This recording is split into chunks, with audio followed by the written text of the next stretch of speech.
for victory requires intense effort and teamwork. When you get to it, there is no turning back. Because all eyes are on you. When it's action time, nothing should stand in your way. Sports Live tackles and analyzes all the sport action. This is the home of all your sport news, updates, and more. Sports Live weekdays at 8:30 p.m.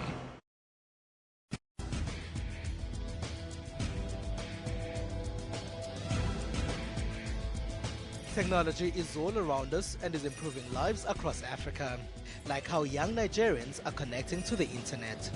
There are doctors finding new ways to save lives in Cameroon, and the South African public transport system that is now getting Wi-Fi. We have gadgets, apps and loads more, some of which play a big role in Africa's growth. A huge part of this African growth is technological innovation. To find out a bit more about social media and technology news from here in Africa and abroad, join me, Phumelele Zondi, every Sunday at 7:30 p.m. on SABC News. Didier Drogba, a footballer from Ivory Coast, was named as the third most influential celebrity in Africa. Where I saw him display, he's a very nice player. He always make an impact. Drogba donated his $5 million endorsement fee to the construction of a hospital in Abidjan. Well, there are some lesser-known football stars in the continent that you haven't met. Really? And are deserving of more attention. I think we will do better. The Journal, every Saturday at 1:30 on SABC News.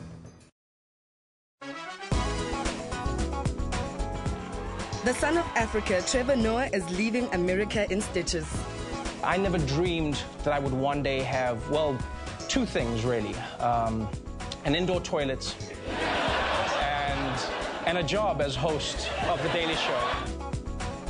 We are the first to bring you the latest films around the globe. Dear white people, the minimum requirement of black friends needed to not seem racist has just been raised to 2. Cobbins Esako is a gifted blind musician, a master of soothing notes from the piano. And I love to sit behind the piano. You know, that also helps me find inspiration. Join Refulo Mulwa every Friday for that 1-hour weekly dose of art and entertainment news at 9 p.m. on Trends.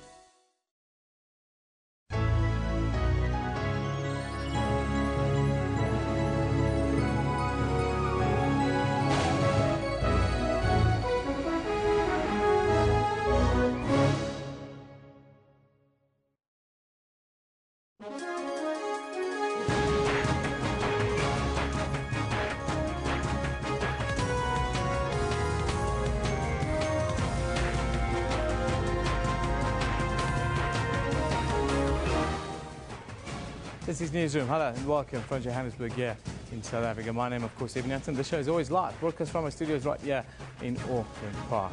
Don't forget, between 9 and 12 every weekday morning, we're also streaming live on YouTube, so you can watch us there or back on demand a little bit later in the day. Today, we ask the question, not tomorrow, it'll be 2 years since the passing of Madiba. We want you to tell us, how do you remember Madiba? A lot's been said this week about Madiba's legacy. Politicians getting on top of it, grandstanding. Some will say, what are your views? How do you remember Madiba? That's how we would like for you to tell us. Now, morning's news, plenty happening with Elvis Presley.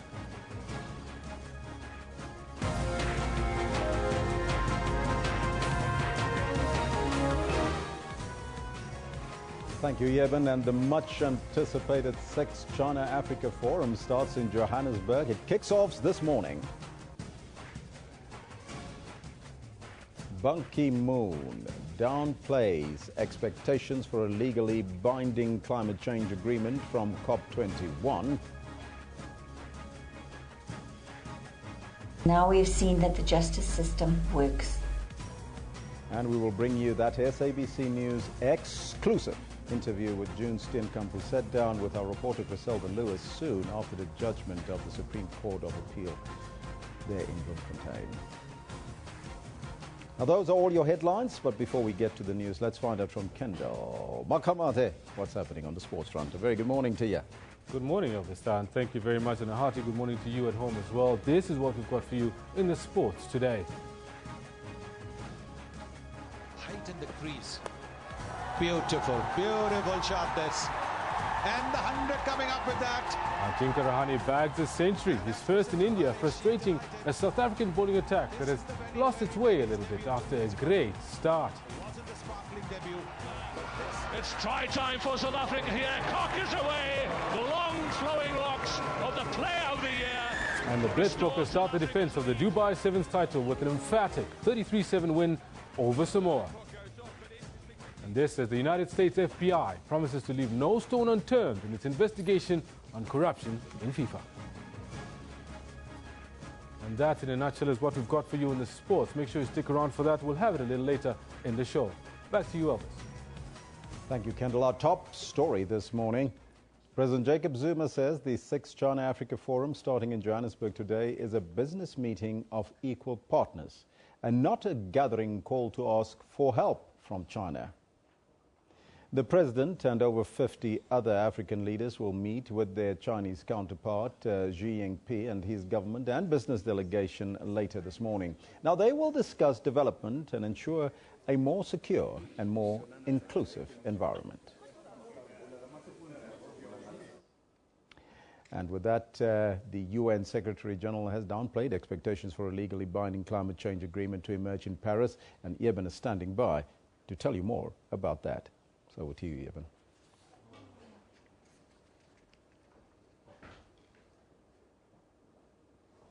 Yeah, thank you very much, Elvis. Of course, time for us to take a look now at what's been happening at COP21. Or are we going to FOCAC? Are we going there?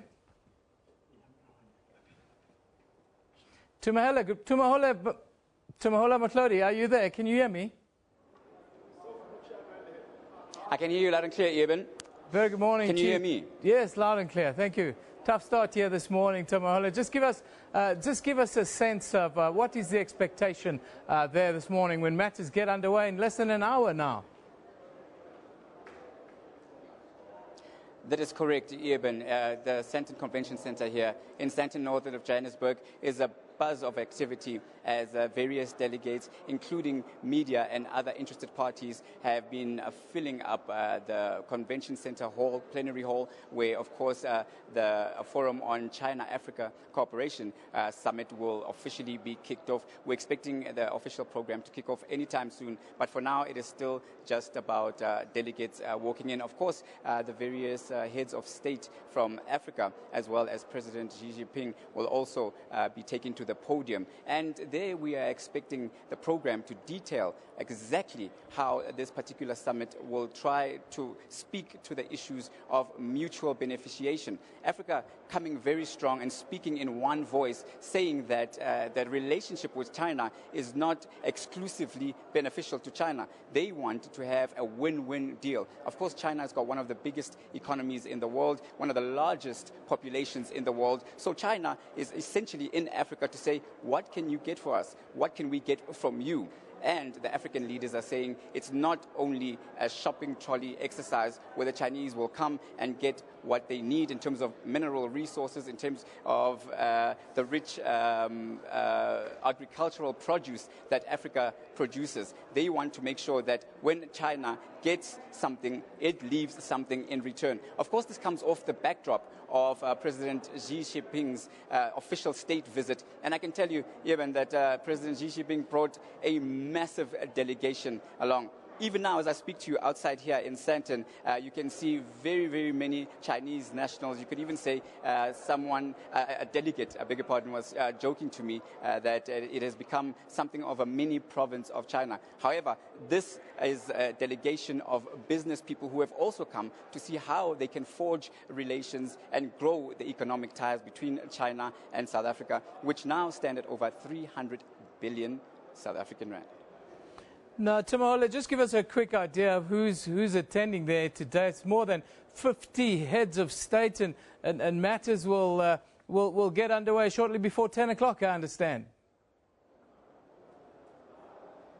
Yes, that is correct, Eben. So about 50 heads of state, that would be equivalent to the full complement of the member states of the African Union. So really Africa coming out and showing how serious they are in terms of how they view this forum on Africa-China cooperation. China is being seen as the new partner, a partner that Africa can turn to in terms of getting mutually beneficial relationships. And of course, this has angered some in the West, some analysts pointing out that the US in particular are not too happy with China encroaching on markets that were traditionally exclusively exploited by the United States. Of course, the European Union also has its own views as to this growing and strengthening of relations between the East and Africa. It's nothing new. It's going way back. However, this summit will seek to make sure that it forges those relations and keeps them strong and keeps them growing, because Africa has been stressing right through. There's been a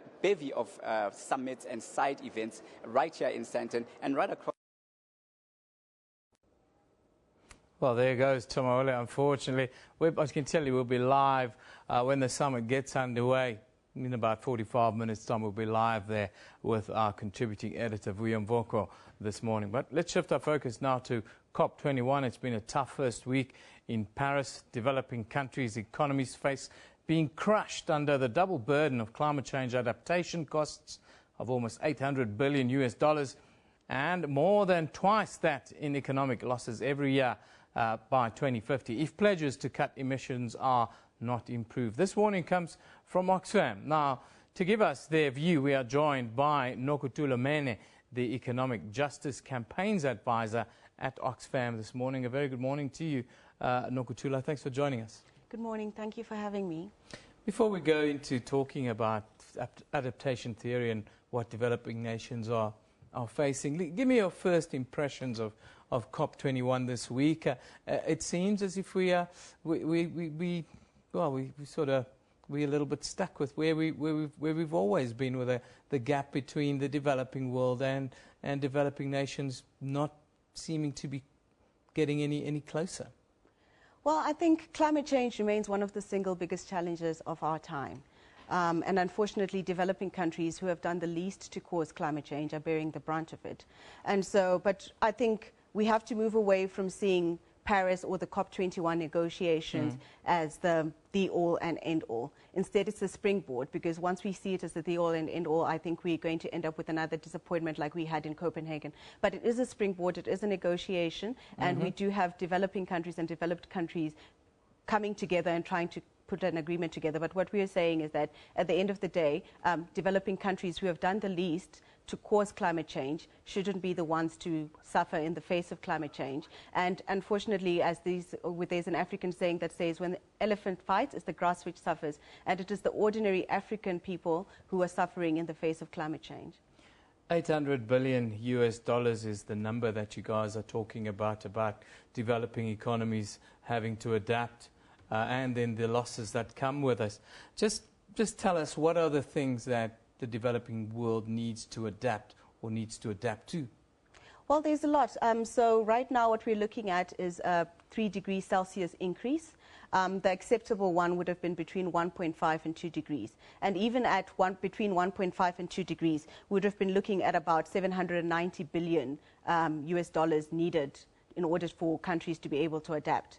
However, now that we're looking at a 3 degrees increase, we're seeing that there's going to be need for countries, developed countries, to come to the table and put funds into the coffers of the Green Climate Fund in order for developed countries to be able to adapt. And such adaptation mechanisms would include perhaps some countries will need to move towards new crops, because we're going to see increased incidence of floods, we're going to see increased incidence of drought, and it is the poor rural folk who are dependent on agriculture as a source of livelihood, who don't have any insurance, who don't have any funding in order for them to be able to change their way of living completely, who are going to suffer. And so those are just some of the ways that people will need to adapt. What is your view at COP21, the pledges to cut emissions? How do you keep nations accountable for that? Surely there has to be discussions around some sort of legal framework, and I just can't see that happening.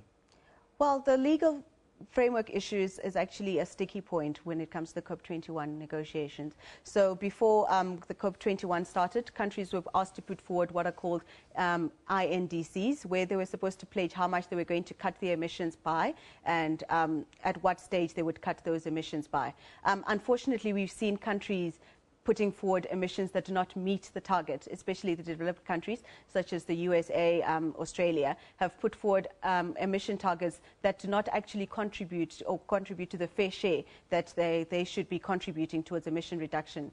And so what we are finding ourselves is in a sticky position where we have temperature increases of up to 3 degrees and maybe even up to 6 degrees in parts of Africa, and it is the haves that are actually causing the problems and the have-nots that are going to suffer the most. And so climate change and inequality are inextricably linked, and unfortunately that's how we find that the developed countries and the developing countries are finding themselves at loggerheads. What is your report saying about Southern Africa? We're seeing that they're already in the grips of the worst drought in more than 20 years.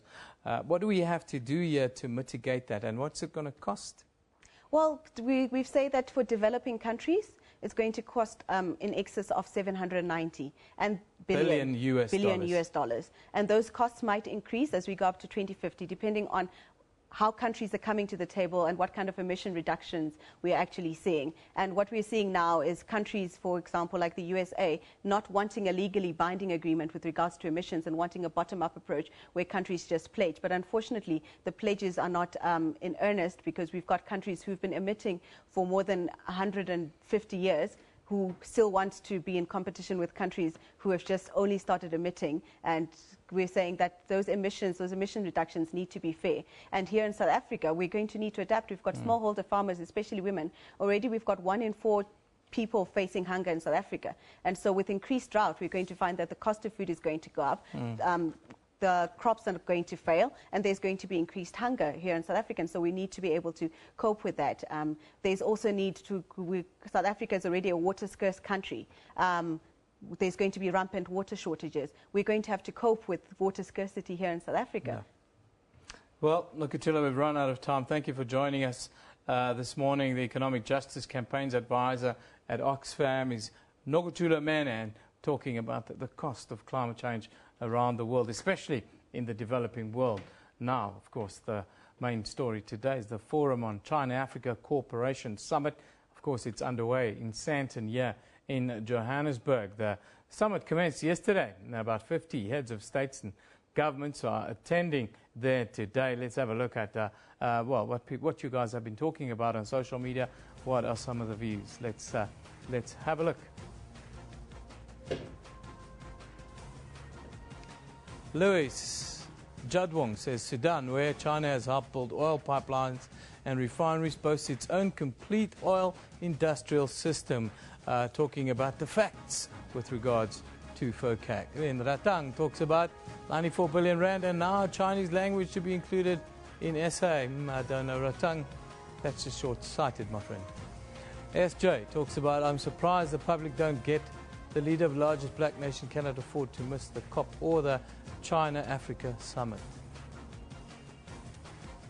The purist of Natal talks, China will impose to Africa its own workforce to construct railway lines that cut across. It'll bring its own steel and money, says the purist of Natal. Conspiracy theorists is what I say. Now, let's move on and take a look at a picture of the day. This one comes from Sylvia A. Earle, and it's captioned, COP21 is missing one of the great world leaders on climate. Free Nasheed, it says, the hashtag there.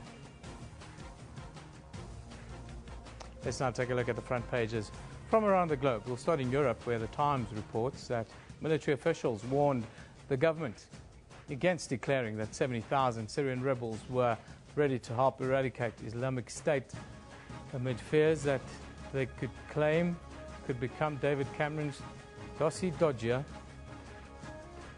Moving to New York, the International New York Times says the couple suspected of killing 14 people in San Bernardino, California, had built pipe bombs and stockpiled ammunition. Then finally in China, the South China Morning Post reports that China's President Xi Jinping hopes for overhauling the People's Liberation Army to provide breakthroughs in the administration and joint operational command system by 2020. It could raise the political stakes for him, they say. Time for us to take a break here on Newsroom. We'll be right back.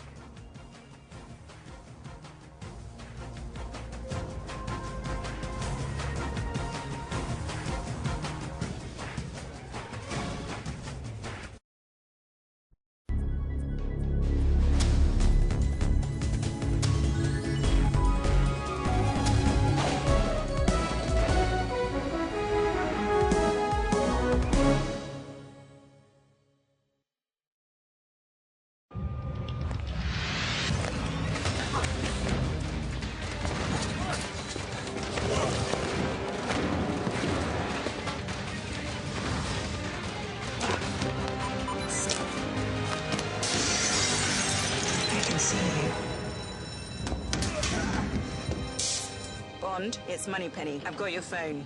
Will you do me a favour next time? Go and pick it up yourself.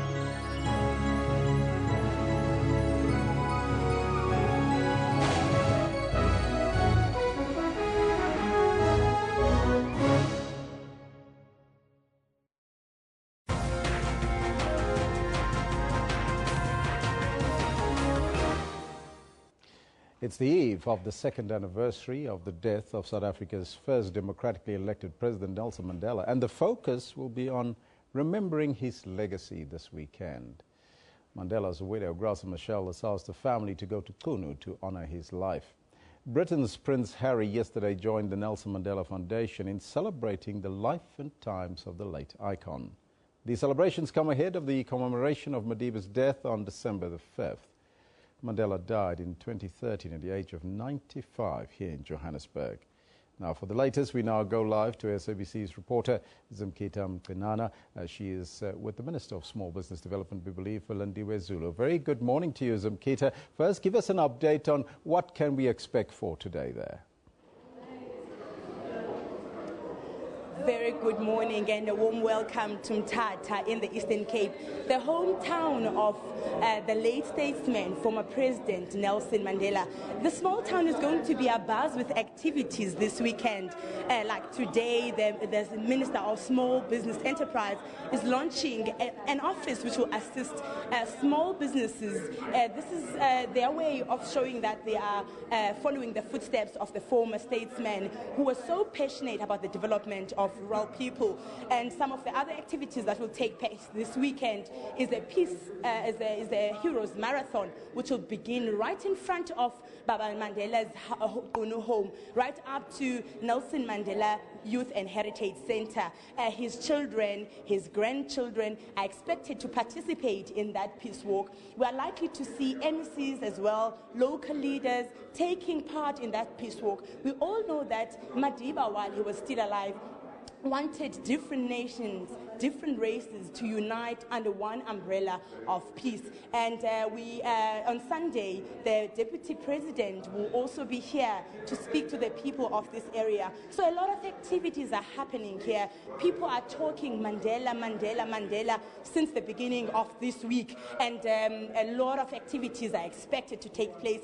But now we're just going to find out from the Minister of Small Business Enterprise what it is that, what made it, why she felt it was important that she comes to this small town to launch this new office, and so that it can assist small businesses to be developed financially.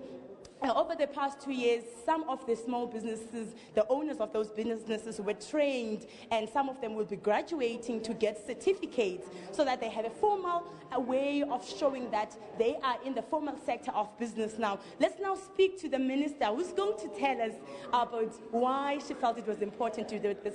Minister, good morning and welcome to Newsroom.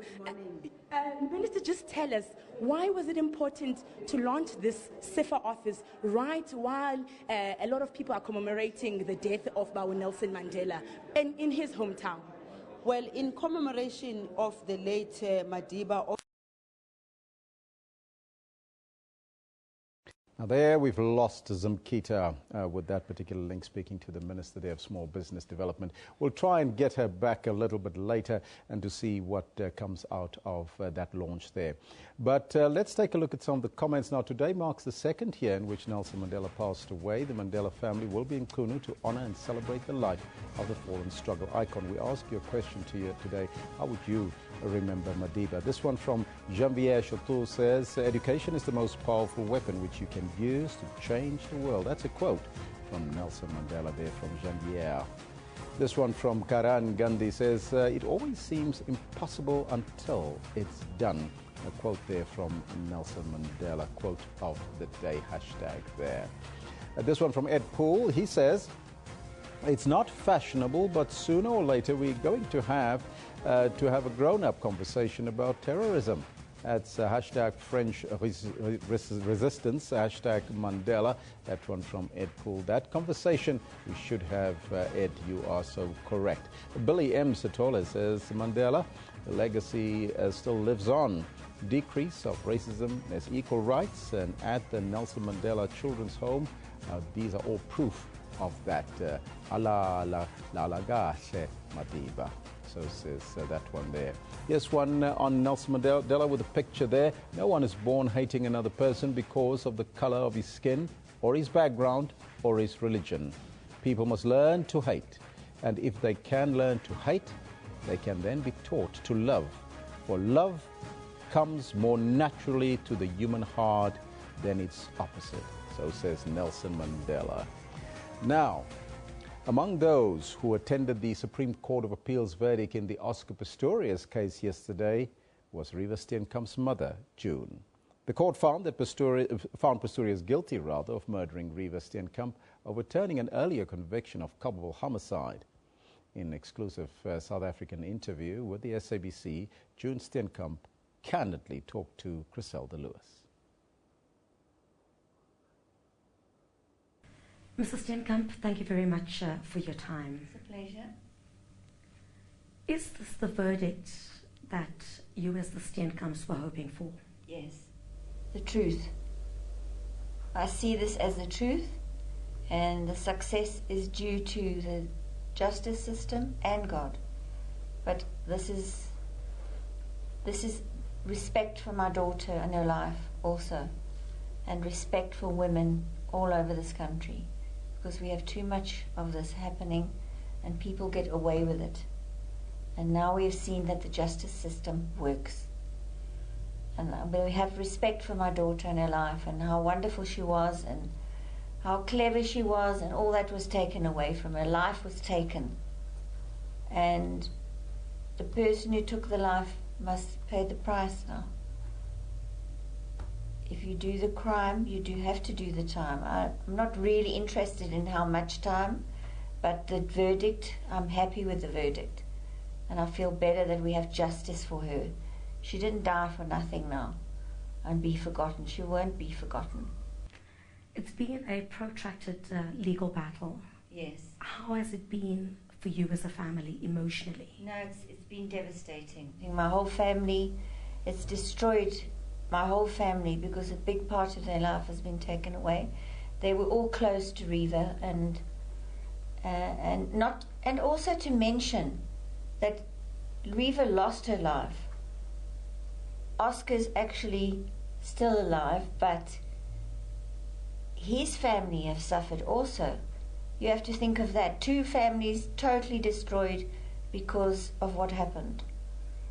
But at least we have the truth now, and the right decision and the right judgment, and it's not up to me to say how long. I don't want to hurt him in any way. I've got no revenge. I've forgiven him, and because I'm a Christian, that's what I have to do. To move on in life, you have to forgive, and I don't wish him any harm. So that's how I feel at the moment. Your husband, Barry, Mr. Steenkamp, yes, also took severe strain. Oh, he did. He had a stroke. You know, it's just been too much for him. Was he able to cope at all during this case? Not really, not really. And I didn't want him to travel because he wasn't well, you know. And I was afraid if he went to court that he would take the strain and stress, and I didn't know how he would react to being so close to Oscar in the court. So I kept him away from that. And he can't travel very well, you know, because he doesn't walk very well now. Have you forgiven Oscar Pistorius?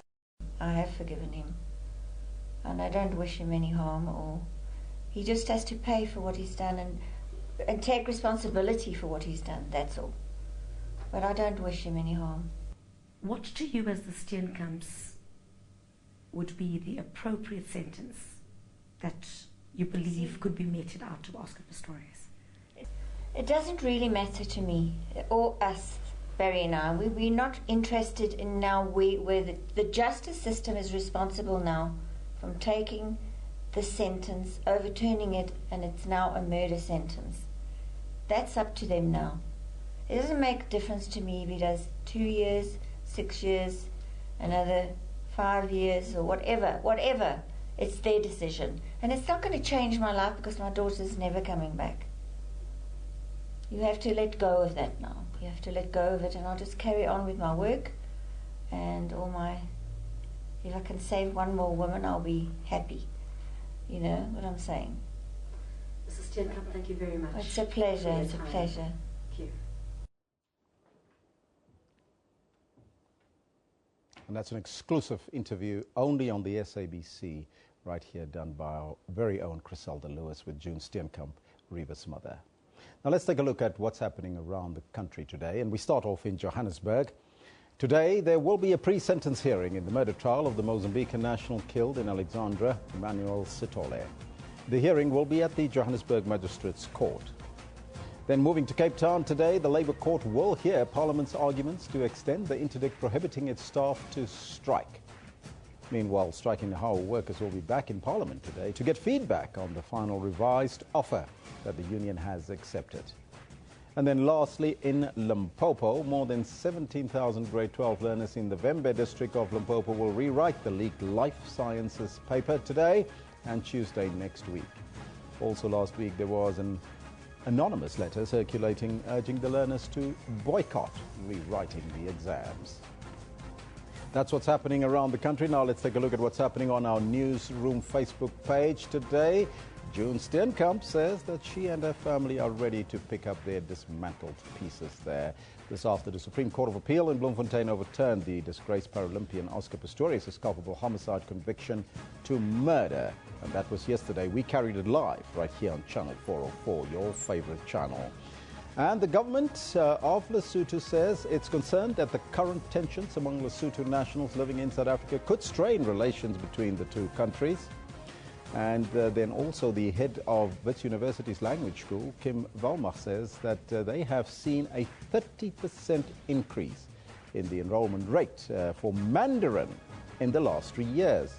You can find all of these stories and more on our Newsroom Facebook page, or you can visit our SABC website at www.sabc.co.za/news.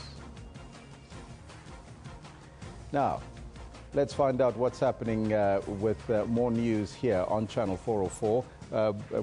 Let's first take a break, and then we'll come back after that with more.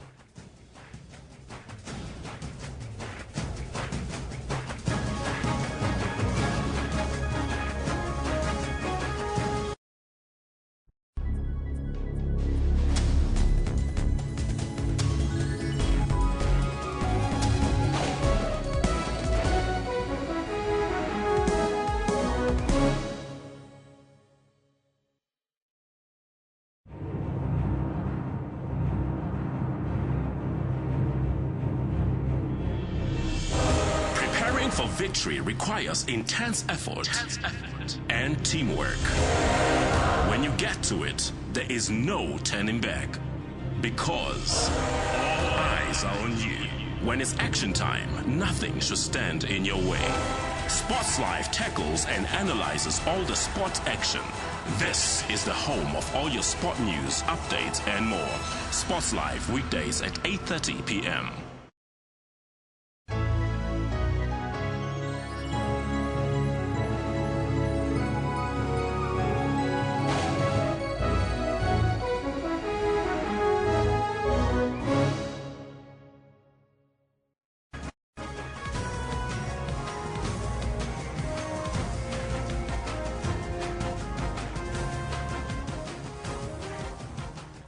The Remembrance Walk is an annual project observing the anniversary of the death of the former President Nelson Mandela, who passed away on December the 5th in 2013 last year. Now, the focus being to celebrate his life and his memory. Joining us now to talk about the 2015 Mandela Remembrance Walk is the spokesperson for the MEC for Sports in Gauteng, Ms. Nomazwe Ntlokwana. A very good morning to you. A very good morning to you, sir. First and foremostly, tell us about the walk. It's now in the second year, correct? Yes. Tell me about it. How did it go in the first year, and what do you expect this year? Well, I must actually thank the people of Gauteng who came out in their numbers last year to participate in this walk. I must say we had more than 20,000 people who actually walked literally from the Freedom Park to the Union buildings. It was a huge, huge success. And I think at this moment we would also want to thank some of the veterans, Bo Babe Mlangeni, Bo Mam Auntie Sophie Brain, and the late Mam Ruthi Mompati, Bontate Ahmed Khatrada, who were there. The people who have shared some time, special moments with our icon Utatu Matiba. So those are some of the people who really graced our inaugural event last year. And of course, we will be having some of them once again this year, leading the march with our Honorable Premier, together with the MEC for Sport, Mefaith Mazibugo. And we are saying through this walk, the legacy of Matiba lives on. Now, the same walk that happened last year, the same route you're going to follow, exactly the same route, and how long is it? What we have actually cut down this year, we actually had a mini walk that started from within Freedom Park to the main area where the masses of participants were waiting, which was in front of Jose Mampuru prison. So this year we've said, let's cut down that part of the walk, but have everyone starting right in front of Jose Mampuru prison, and of course moving all the way to the Union buildings. And of course the route is the same, 6 kilometers, and we just have to do it for Madiba. So, in total, how many people did you have last year, and what do you expect this year? Last year, we were targeting 10,000 people. We had more than 20,000. My goodness. Yes. This year, we are saying we're targeting 10,000, but of course, we have made all arrangements in place in case we still have more people being interested to come and participate. And of course, it's going to be a fun-filled one. I think what is key for us as a department, really, is the role that we are playing in ensuring that we promote social cohesion amongst the people of Gauteng, promoting nation building, but of course ensuring that we use Matiba's legacy in ensuring that we bring everyone together and ensure that we continue living and bringing together the values that the old man shared with all of us. Now, the logistics must be a nightmare to put it all together. Oh, yes. Tell me about it. Right now, the steering committee that is organizing the walk is sitting at Freedom Park, making last-minute preparations. We have buses that will be bringing in people from all over Gauteng. Gauteng, we've got 5 regions, and of course, we will actually make buses available for those people who can't really wake up early in the morning to be at the Union buildings. But we know that the people of Gauteng, even last year, brought their own cars, they brought their families. I mean, we had an exciting event where we're even having some being pushed in prams. And so it's actually a family event that unites the people of Gauteng, that says, wow, let's really take stock of the achievements that our own country has had through the struggles and the contribution of the old men. So everybody is welcome. What date and time does it start? The walk is on Saturday, the 12th of December next week. The starting time is 7 o'clock. Logistical arrangements on the day, we are all going to park our cars at the union buildings. The walk starts exactly at 8 o'clock. So from 7 o'clock, we will be available even earlier. We will then be distributing medals to all those who have participated so that they can actually keep the memories of the old men. Nomazwe, thank you so much for joining us here in studio. Thank you very much, and thanks to the viewers. That was the spokesperson for the MEC for Sports in Gauteng, Ms. Nomazwe Ntlokwana, joining us now. But Eben is standing by with more interviews. Yeah, thank you very much, Jarvis. Now, leading scientific research experts, civil society groups and government officials are meeting at the 46th Union World Conference on Lung Health. That started on the 2nd, that's earlier this week, and will end on Sunday, the 6th of December. The theme of the conference at the International Convention Centre in Cape Town is New Agenda, Lung Health Beyond 2015. Now, the latest developments regarding the treatment and prevention of tuberculosis and other lung diseases in the field of scientific research, vaccine development, funding, and human rights issues dominated the conference thus far. Now, in our Cape Town studios, we're joined by Stacey Stender from the International Union Against Tuberculosis and Lung Disease. Very good morning to you, Stacey. Thank you for joining us today. Good morning. Thanks for having me. Stacey, in the 21st century, why is TB still a major concern for us here in the developing world? Well, first and foremost, the increase in TB occurred largely because of the HIV epidemic, because people living with HIV are at a substantial increased risk of tuberculosis. So very particularly in Southern Africa and South Africa specifically, HIV has contributed. It's also the global commitment to TB has not been adequate with regards to financing for research, new drugs. We're still using the same drugs that have been used for the last 50 years for tuberculosis. Well, on the funding side, sorry to cut your word, but on the funding side, is it not lucrative for drug companies to put the money into research because tuberculosis is seen as a disease of the poor? Exactly. It's the majority of TB is in developing countries, and where there is not a large profit margin opportunity for drug companies as opposed to other diseases where it's more of a for-profit. Are you guys having this kind of discussion at this week's conference? Absolutely. Industry is here, scientists, as you mentioned, and civil society engagement. In particular, this year's a landmark year in the fact that civil society has been engaged like never before. We have a space called Mbizo, where members of the community living in and around Cape Town are welcome to come to the conference. They don't have to be registered, and so there's no fee associated. And so we've brought some of the science to that space. Yesterday there was a march that was led by the group who organized Mbizo in the Treatment Action Campaign to bring more attention to this. What else has come out of the conference thus far, and are you happy with the direction that you guys are taking under the theme banner for this year? Yeah, and I wanted to show, so this, as you said, it's the new agenda, is the focus of this year's conference. And it just started last night. We had the opening ceremony and Minister Motsoaledi spoke, and it's amazing. I've been on the scientific committee for 5 years with the union, and it's a tremendously exciting year. 2015 is really the transition, going from the Millennium Development Goals and transitioning to the Sustainable Development Goals.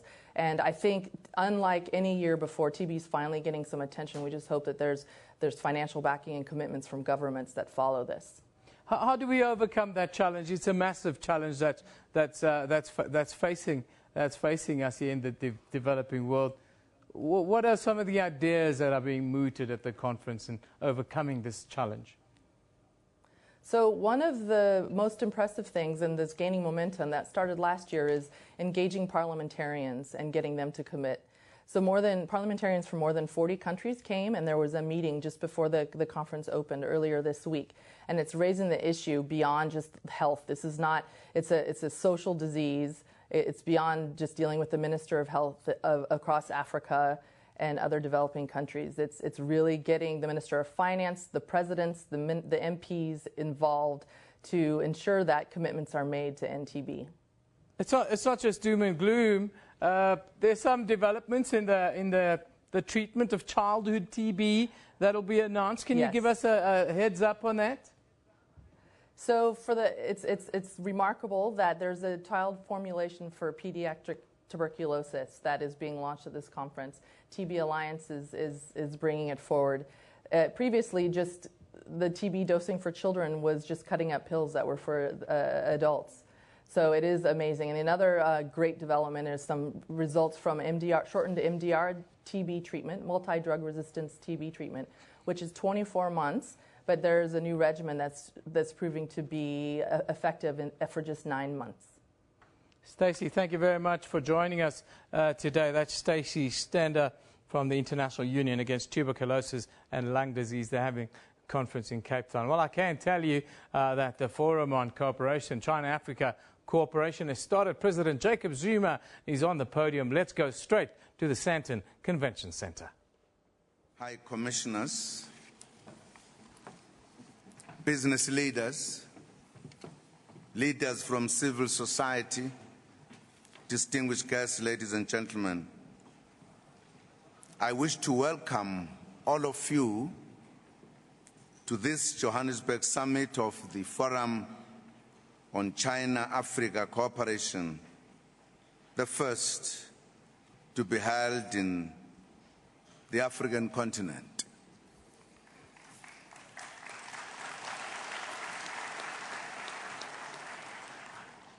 I especially wish to extend a warm welcome to President Xi Jinping, the co-chair of the summit, to South Africa and the African continent. Your Excellencies, distinguished guests, ladies and gentlemen, it is my pleasure to declare this Johannesburg summit of FOCAC officially opened.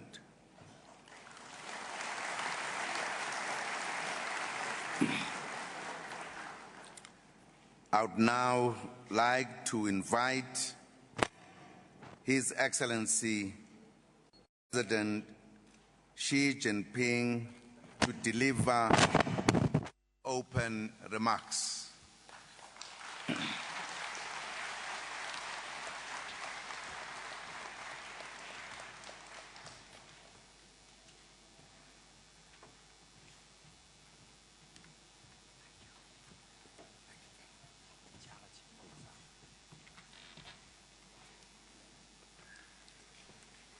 尊敬的祖马总统，尊敬的非洲联盟轮值主席穆加贝总统，尊敬的各位元首首脑，尊敬的非盟委员会主席祖马女士，尊敬的各位同事、各位嘉宾，女士们、先生们、朋友们。很高兴在美丽的彩虹之国南非，同这么多的非洲兄弟、新老朋友相聚一堂。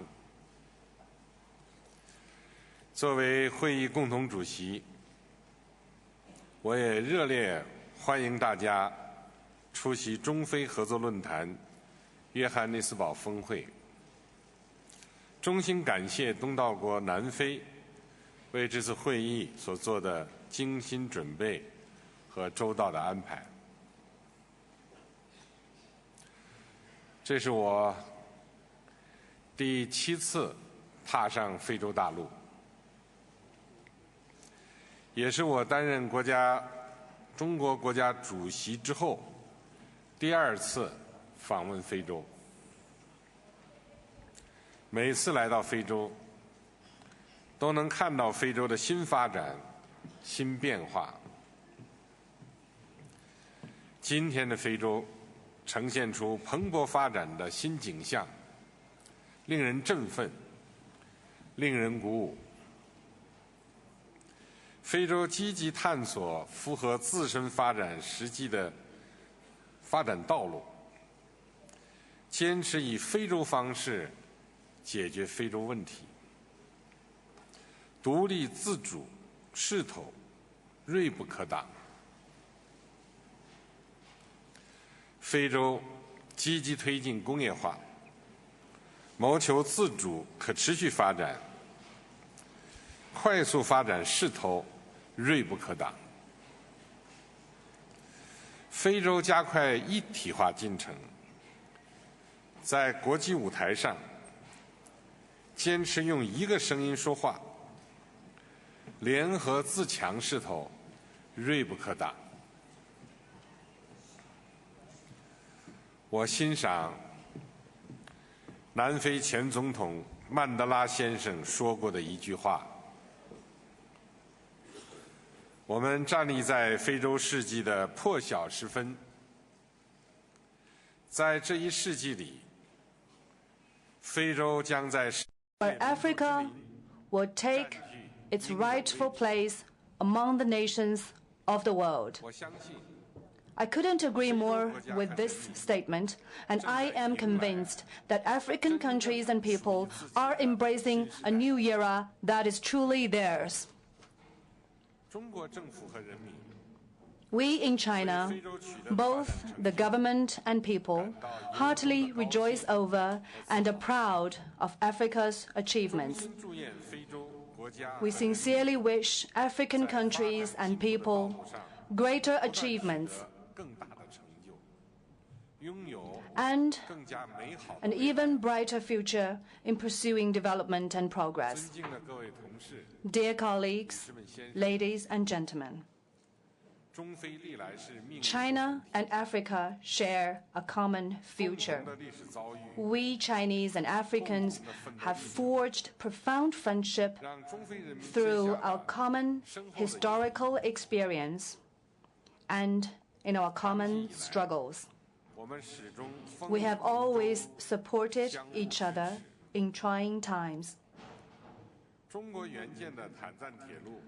The Tanzara Railway and the Convention Center of the African Union, built with Chinese assistance, are landmarks of Africa-China friendship. The Chinese government and people took the lead in helping Africa fight Ebola and led the international community in its efforts to assist Africa to combat the epidemic, demonstrating the bond of brotherhood between China and Africa in time of difficulty. On our part, we deeply appreciate the African countries' selfless support to China's return to the United Nations and their donations made to China when China's Wenchuan and Yushu areas were hit by massive earthquakes.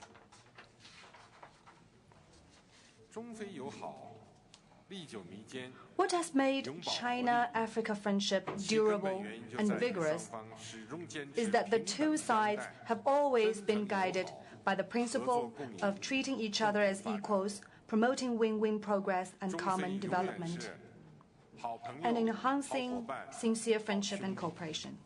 China and Africa will forever remain good friends, good partners, and good brothers. China and Africa both shoulder the historical mission of developing our respective countries and improving the livelihood of our peoples. Africa enjoys abundant natural and human resources and has reached the stage of taking off in industrialization. China, after reform and opening up of over 30 years, is now in a position to help Africa realize sustainable self-development with technology, equipment, professional and skilled personnel, and capital. In particular, China has a strong political commitment to supporting Africa in achieving development and prosperity. China and Africa share mutual needs and complementarities and face a rare historic opportunity in pursuing development through cooperation. In the new era, we should carry forward the traditional China-Africa friendship and translate the strengths of our traditional friendship into driving forces. to boost solidarity, cooperation and development so that we will deliver more tangible benefits to our peoples and make greater contribution to the development of the world in a more balanced, just and inclusive manner, and to the building of a new model of international partnership based on win-win cooperation. Dear colleagues, ladies and gentlemen, the world is undergoing profound changes. Economic globalization and IT application have tremendously unleashed and advanced social productive forces. We are facing unprecedented opportunities of development. On the other hand, hegemony, terrorism, financial turbulence, and environmental crisis have become more pronounced, posing unprecedented challenges to us.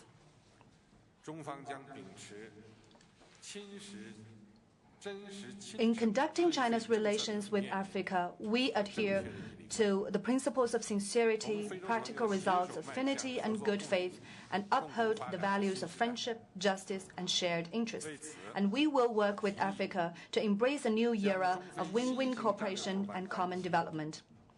With this in mind, I propose that the new type of China-Africa strategic partnership be upgraded to a comprehensive, strategic, and cooperative partnership.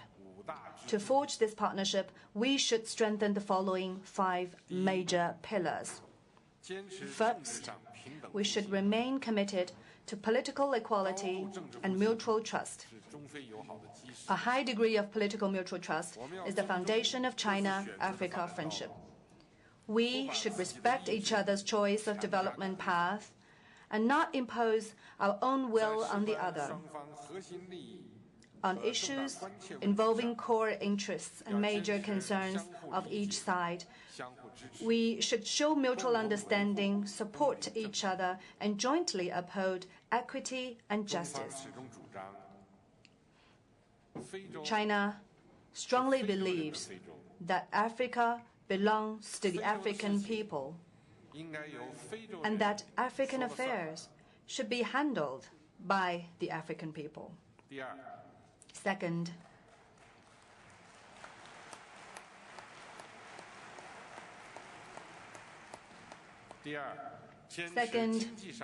we should remain committed to promoting win-win economic cooperation. We Chinese value both friendship and justice as well as shared interests and place more importance on the former. Friendship and justice, which defines China-Africa relations, require us to boost Africa's development with China's development and ultimately deliver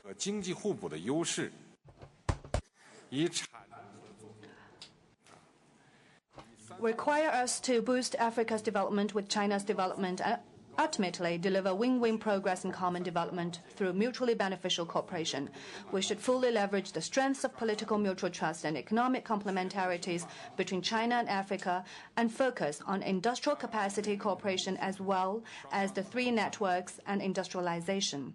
By doing so, we can deepen China-Africa cooperation in all areas and bring its benefits to our peoples. Third, we should remain committed to mutually enriching cultural exchanges. Diversity makes the world beautiful. We are proud that both China and Africa have time-honored and splendid civilizations. We should strengthen cultural exchanges and mutual learning between China and Africa, facilitate more exchanges between the youths, women, think tanks, media, universities, and other sectors of the 2 sides. Promote cultural interactions, policy coordination, and people-to-people exchanges to advance common progress and ensure the sustained growth of China-Africa friendship from generation to generation. Fourth, we should remain committed to mutual assistance in security.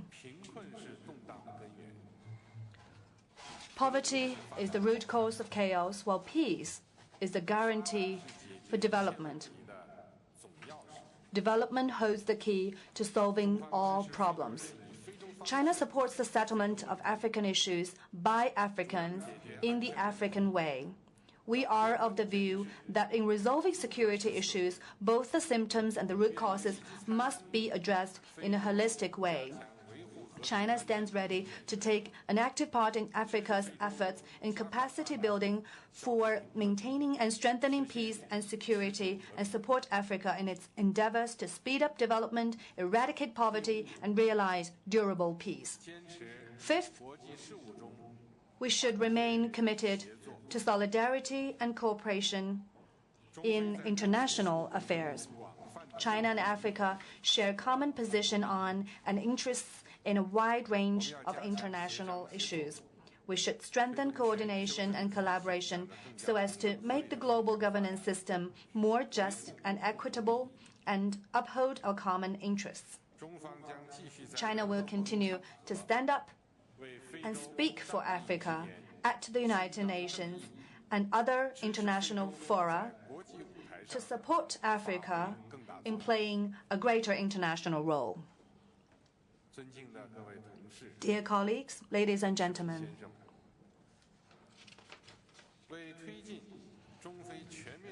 to build China-Africa comprehensive strategic and cooperative partnership, China will implement 10 cooperation plans with Africa in the next 3 years, guided by the principle of government guidance, business being the major actors, market operation, and win-win cooperation. These plans aim at addressing 3 bottleneck issues holding back Africa's development, namely inadequate infrastructure, lack of professional and skilled personnel, and funding shortage, accelerating Africa's industrialization and agricultural modernization, and achieving sustainable self-development.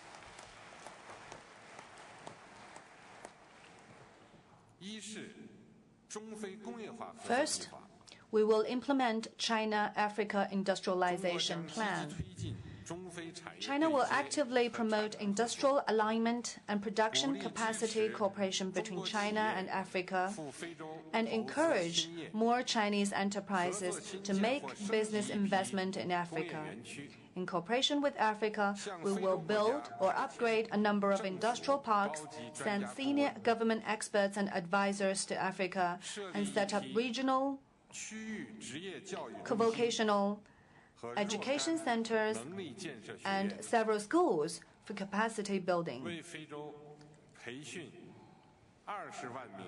China will also train 200,000 technical personnel and provide 40,000 training opportunities for African personnel in China.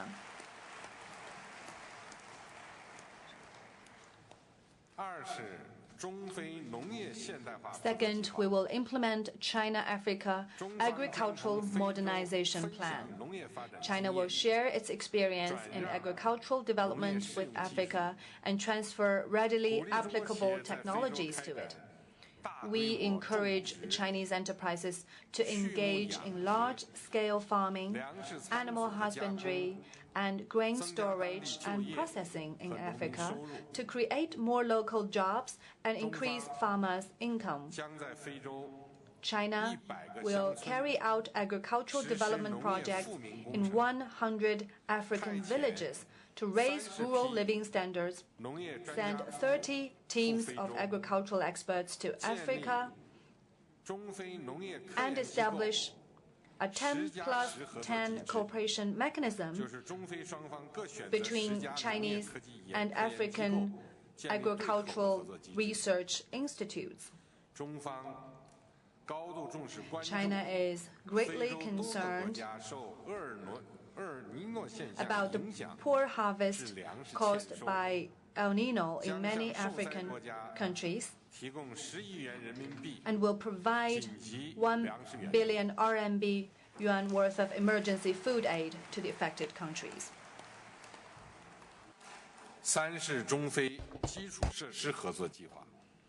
Third, Third, we will implement China-Africa Infrastructure Cooperation Plan. China will step up mutually beneficial cooperation with Africa in infrastructure planning, design, construction, operation, and maintenance. We support Chinese enterprises' active participation in Africa's infrastructural development, particularly in sectors such as railways, roads, regional aviation, ports, electricity, and telecommunications to enhance Africa's capacity for sustainable development.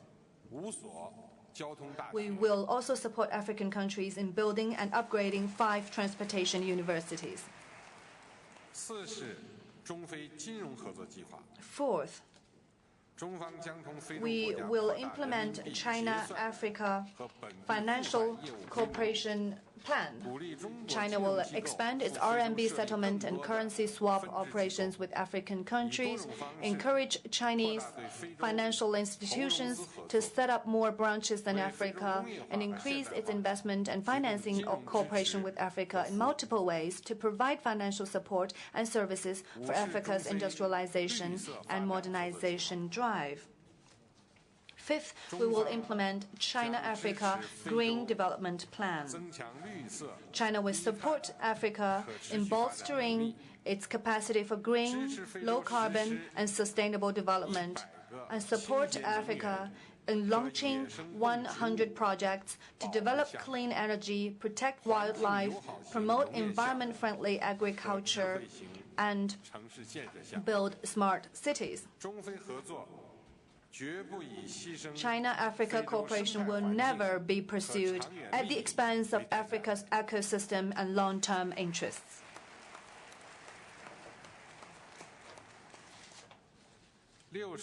Sixth, we will implement China-Africa Trade and Investment Facilitation Plan.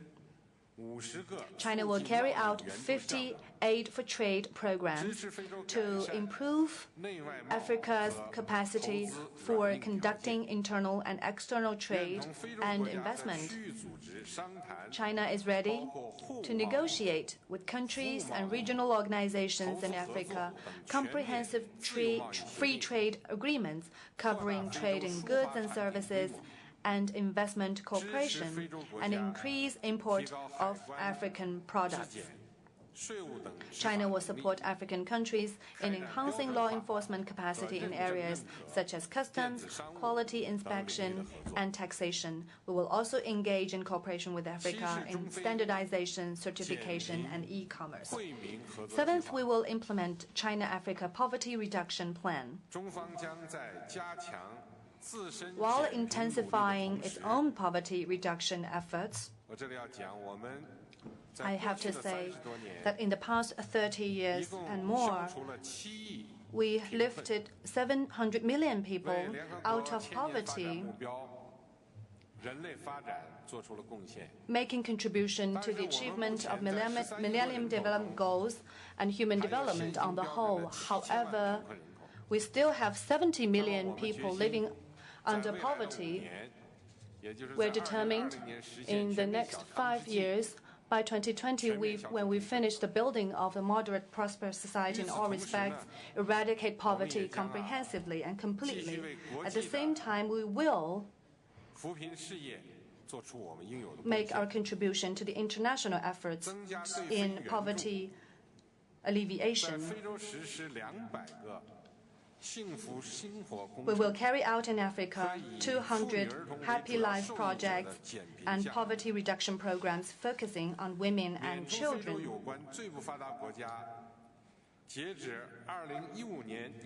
We will cancel outstanding debts in the form of bilateral governmental zero-interest loans borrowed by the relevant least developed African countries that mature at the end of 2015.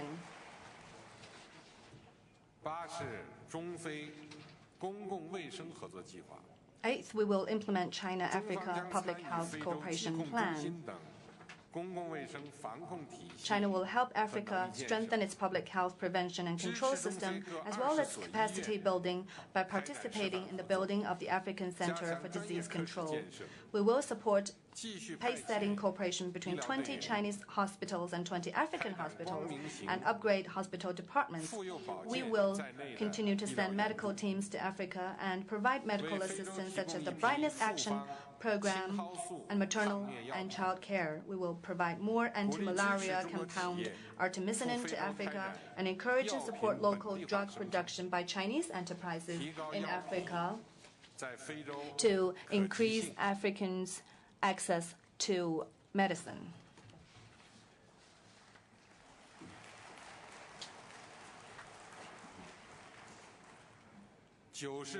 Ninth, we will implement China-Africa Cultural and People-to-People Cooperation Plan. China will build 5 cultural centers in Africa and provide satellite TV reception to 10,000 African villages. We will provide to Africa 2,000 educational opportunities with diplomas or degrees and 30,000 government scholarships. Every year, we will sponsor visits by 200 African scholars and study trips by 500 young Africans to China and train 1,000 media professionals from Africa. We support the opening of more direct flights between China and Africa to boost our tourism cooperation.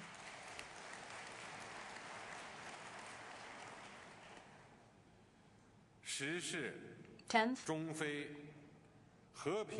we will implement China-Africa Peace and Security Cooperation Plan. China will provide $60 million of grant to support the building and operation of the African Standby Force and the African capacity for the immediate response to crisis.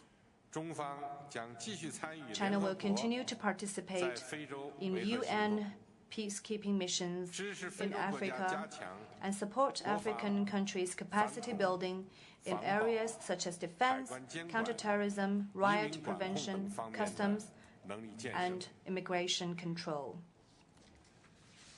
To ensure the successful implementation of these 10 cooperation plans, China decides to provide a total of $60 billion of funding support.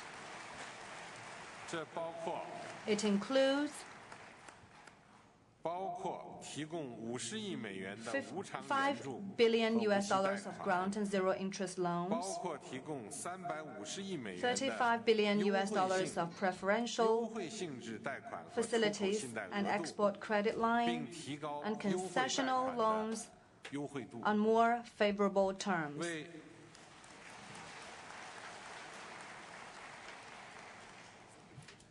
An increase of $5 billion to the China-Africa Development Fund and the special loan for the development for African SMEs respectively, and the China-Africa Fund of Production Capacity Cooperation with an initial contribution of $10 billion.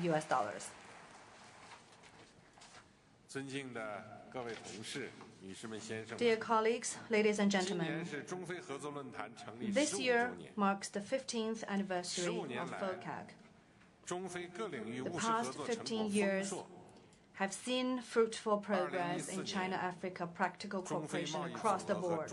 Two-way trade in China's total non-financial investment in Africa in 2014 was 22 times and 60 times that of the year 2000, respectively, which shows China's contribution to Africa's economic development has risen significantly.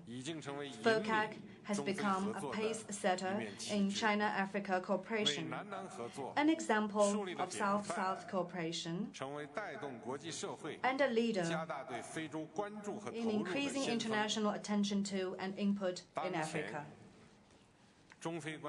China-Africa relations have today reached a stage of growth unmatched in history.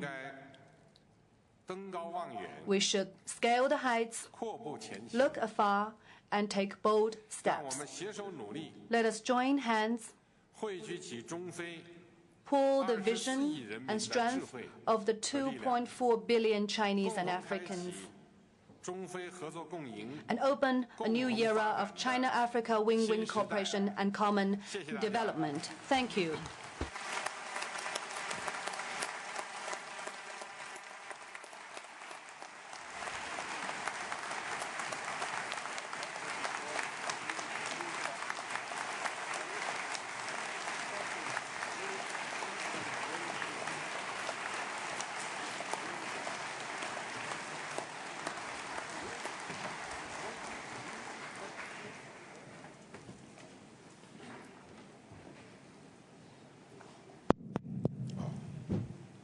Thank you very much. I thought it was not working. Thank you very much, Your Excellency, for a very wonderful speech with wonderful content and everything, really explaining what our relationship is between China and Africa. Thank you very much. I will now give the floor to His Excellency President Robert Mugabe, the chairperson of the AU, to give a statement.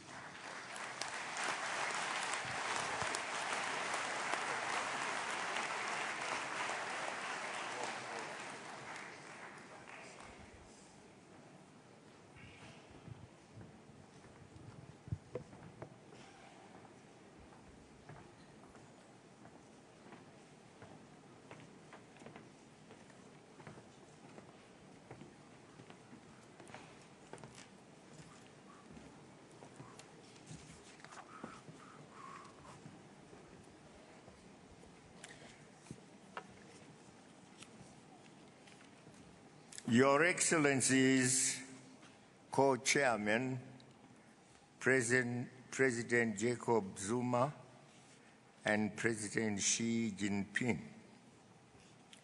Your Excellencies, Heads of State and Government, Your Excellency, the representative of Secretary General of the United Nations, if present, Your Excellency Dr. Nkosazana Dlamini-Zuma, Chairperson of the African Union Commission, Honorable Ministers, ladies and gentlemen, comrades and friends. Before I read my statement, I must say, after listening to President Xi Jinping, a speech so rich in forms of assistance covering practically all our sectors, be they agricultural, mining, infrastructural, industrial, etc., etc., poverty included, poverty alleviation, our children and the women. So much, so many facets of assistance.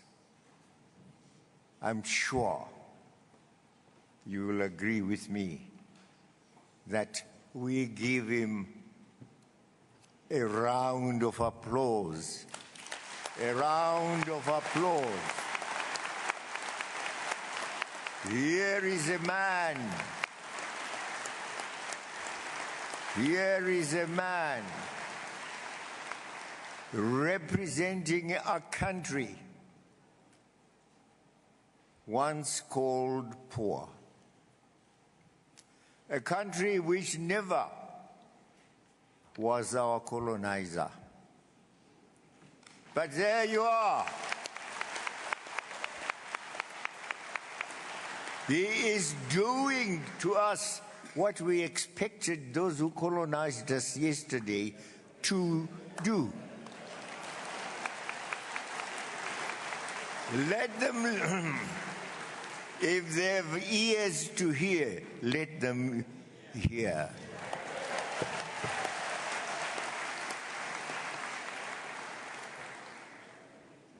We will say he's a God-sent person. May God bless China and its people.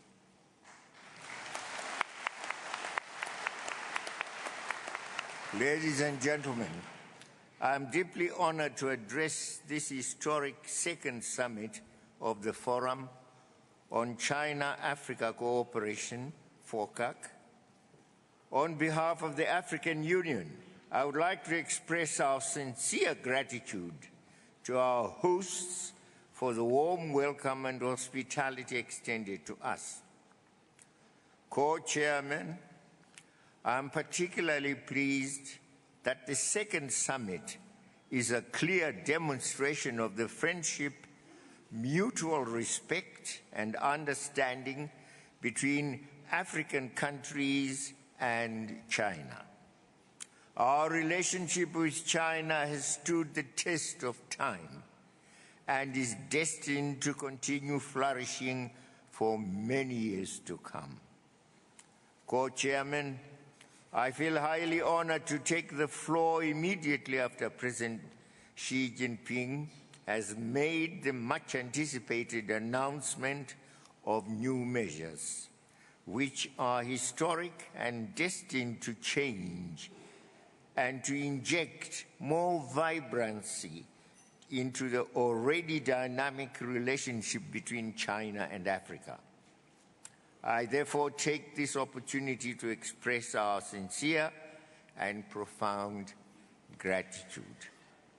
Once again, our detractors have sought to portray and reduce our relations to purely commercial ties driven, in their view, as they say, by China's appetite for and desire to extract raw materials from our continent. That's what they say. On the contrary, reality, fortunately, does not conform to such distorted, imaginative creations. Our relations go much deeper than the extraction of resources.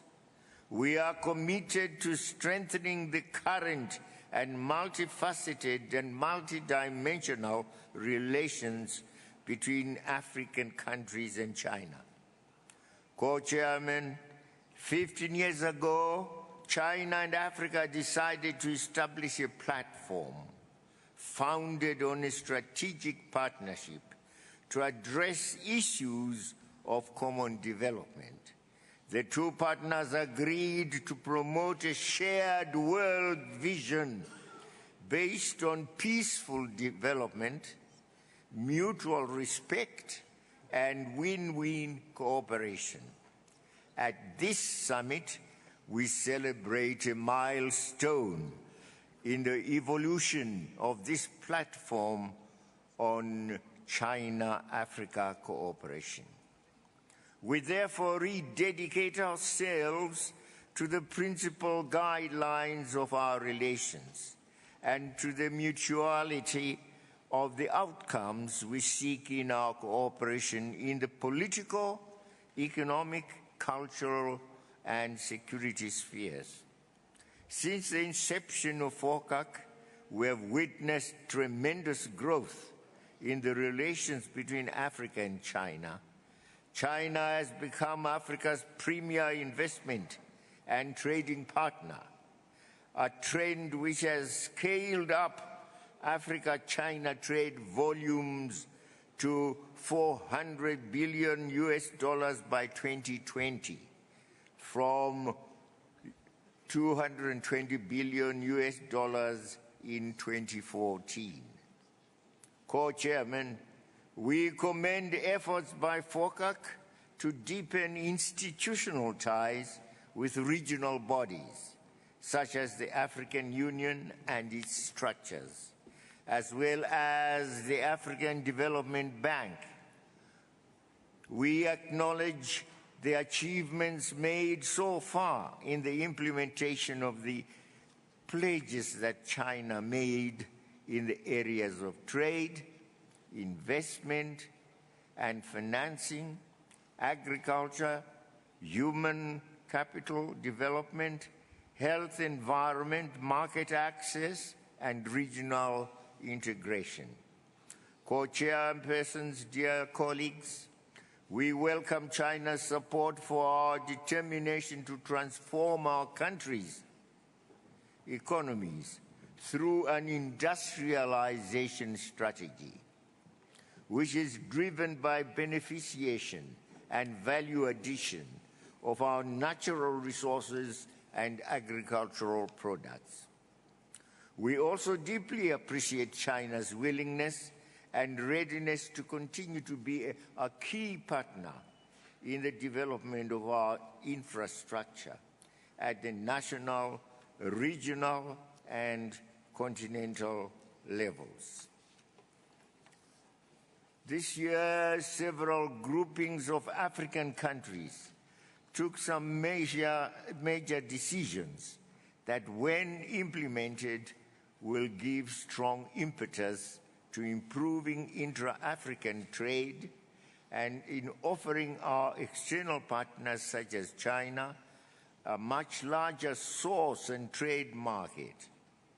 The Continental Free Trade Area and COMESA East African Community and SADC Tripartite Free Trade Area should contribute to integrating Africa's markets and in facilitating the free movement of goods and means of production.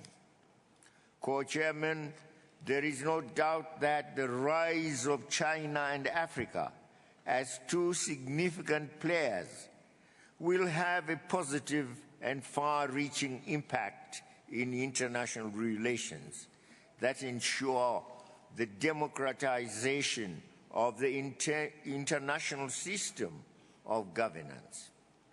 The perpetuation of the historic injustice of the current system, be it in the United Nations Security Council or the Bretton Woods institutions, is unhealthy and undesirable. And now, together with China, we shall fight for real democracy at the United Nations.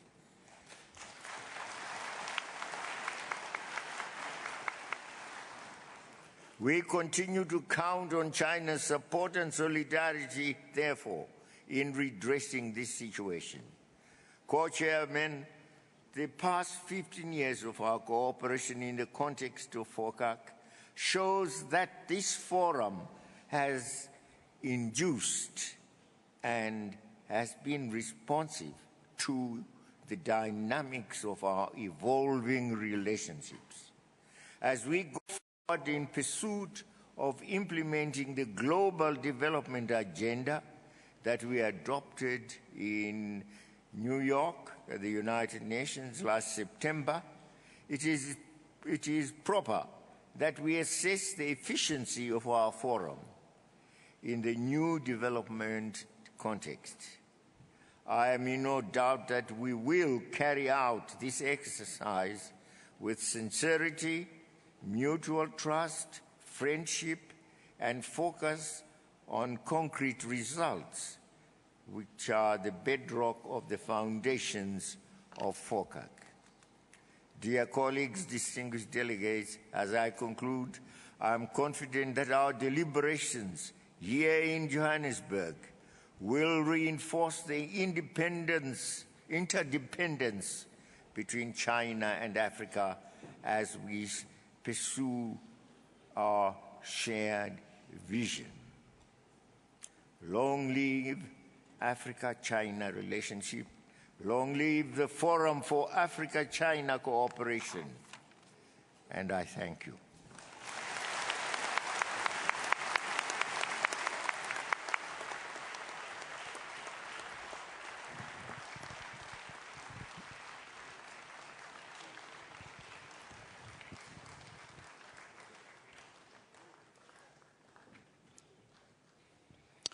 Thank you very much, Your Excellency.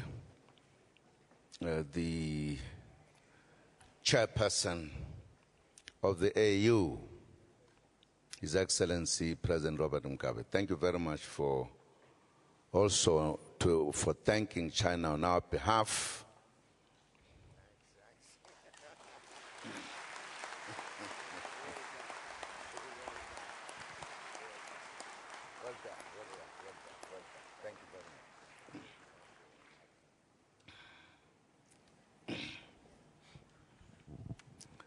The wise words indeed from our elder, the senior statesman, but also our chair, continental chair. Thank you very much indeed.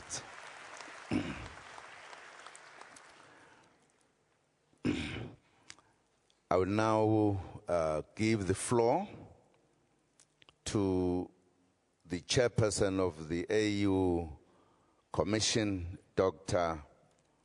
Nkosazana Dlamini-Zuma, to take the floor.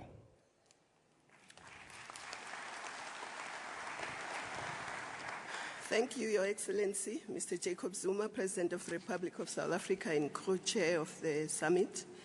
Your Excellency, Mr. Xi Jinping, President of the People's Republic of China and the co-chair.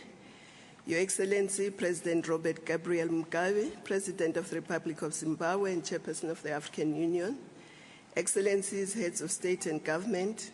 Excellency, Deputy President Mr. Cyril Ramaphosa, Honorable Ministers, leaders of our private and cultural sectors, Excellencies, heads of the diplomatic missions, representatives of international and regional organizations, distinguished guests.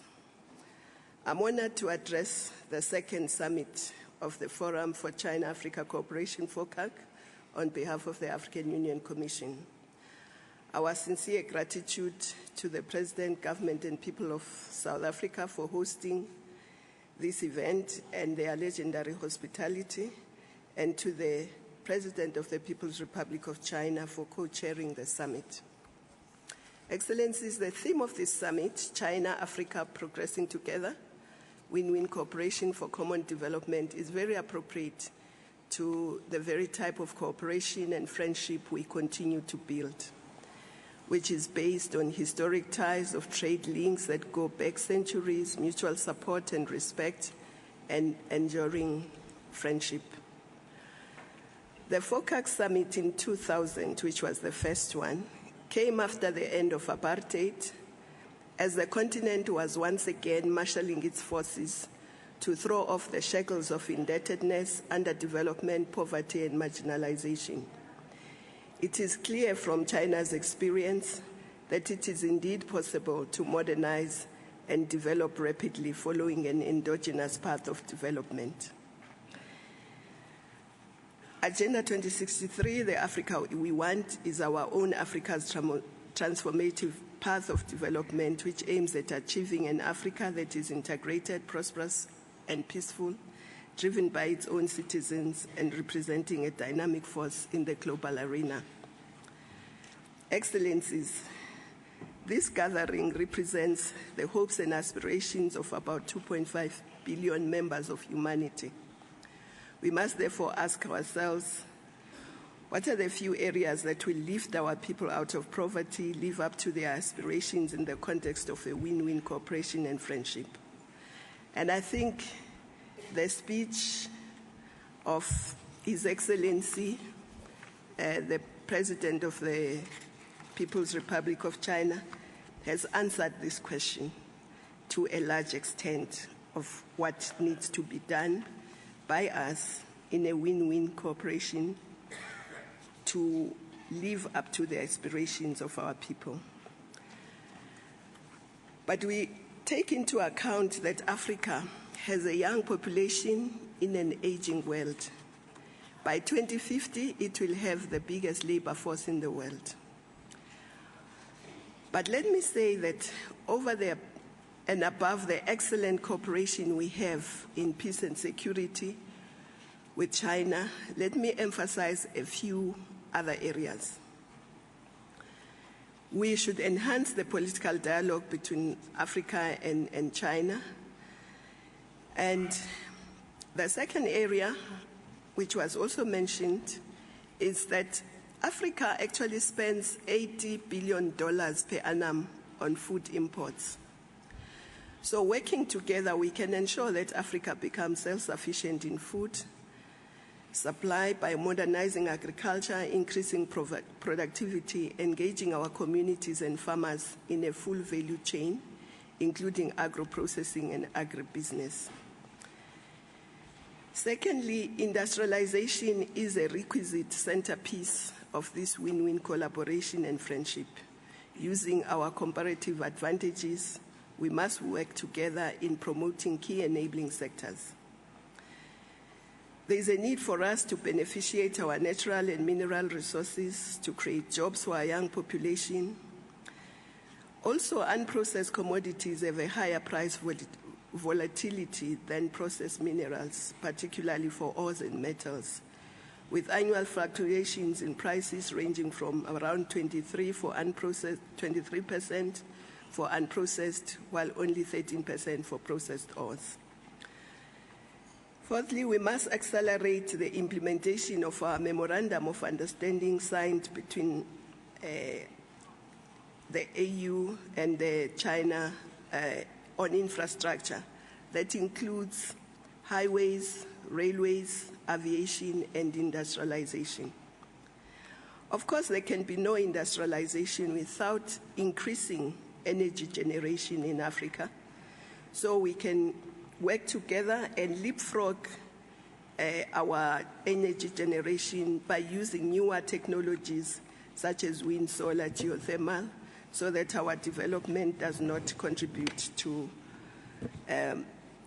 the emissions and climate change that we see. But of course, all the above will require skilled personnel. Africa spends about $5 billion per year in importing these type of skills. This cooperation must therefore be the wind behind the sails of our skills revolution. We must focus on science, technology, engineering, and maths, as they are critical in supporting youth entrepreneurship, employment, and innovation. We must also continue to work together to develop and improve the public health systems in Africa. And in this regard, we would like to put on record our appreciation to China for the timely response to the Ebola outbreak in Guinea, Liberia, and Sierra Leone, and by cooperating with the AU towards the operationalization of the African Center for Disease Control. Agenda 2063 enjoins all of us to mobilize, galvanize, and work with all sectors of our society to achieve these laudable goals, especially the private sector, institutions of higher learning, civil society, women, and youth. Excellencies, we both have a very rich cultural heritage, and we must promote cultural exchanges, as was said, and tourism, enhance people-to-people cooperation, strengthen cooperation between the women, African women and the Chinese Women's Federation. In conclusion, I would just like to quote or refer to what the Chinese Premier Li Jinping in 2014 said, when he argued that Africa should be considered as a pole in the multipolar world, and also characterized Africa and China as spiders which can work together to tie down a lion. This means that indeed we can overcome the biggest challenges facing humanity today, such as poverty, underdevelopment. We can work together to change the justice system internationally. We can work together to change the political landscape in the United Nations, including addressing the historic injustice of Africa not being represented in the UN Security Council. So it is very clear from what the President of the People's Republic of China, Xi Jinping, that FOCAC will indeed scale the heights, and it's looking forward, and that it represents a true partnership. As our President, Chair of the Union has said, we are always asked about China, but we can show concretely, historically and presently, what China is doing to achieve what is the theme of the summit, China, Africa, progressing together in a win-win cooperation for common development. So as the Commission, we are determined to work harder and faster to ensure that all the things that we have to do with China can be achieved. Thank you.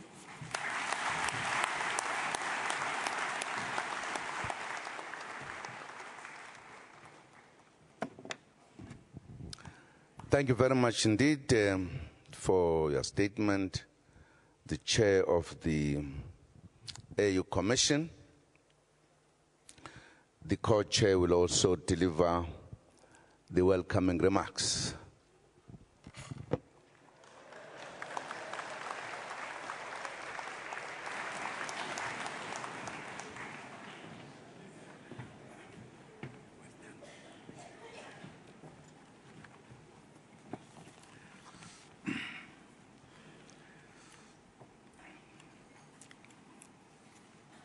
Your Excellencies, heads of state and government, ministers, delegates, and invited guests, ladies and gentlemen, it is indeed our great honor and privilege to host the Forum for China-Africa Cooperation Summit in South Africa. We are pleased that the FOCAC Summit is taking place in Africa for the first time. The decision clearly illustrates the underlying ethos of the FOCAC platform, which is mutual trust, equality, and partnership. Esteemed colleagues, let me welcome the opening statements by my esteemed colleagues, President Xi, President Mugabe, and the chairperson of the AU Commission, Dr. Dlamini Zuma. Let me especially acknowledge and welcome the new measures announced by President Xi this morning, which definitely take this partnership between Africa and China to its highest level since the inception of the FOCAC.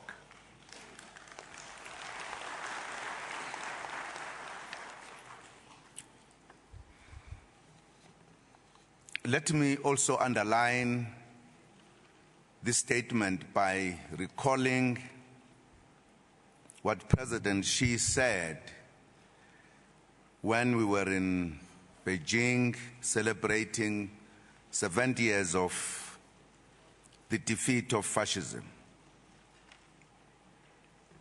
He made an important statement to the world that the capacity of China economically as well as militarily, which was displayed at the time, is not for war, but is for peace. The strength of China is there to defend the vulnerables, is there to ensure that there is no more any war in the world. This was repeated at the General Assembly when he offered to support Africa's efforts to solve this problem, the stand by force, as well as the reaction force, which will do things quicker, as well as offering to the UN the capacity of China to help all over the world to stop conflicts and wars. This gesture that has been shown this morning indicates China's position globally. It is there for peace and development, and it is engaging with Africa. I would like to thank you, President Xi.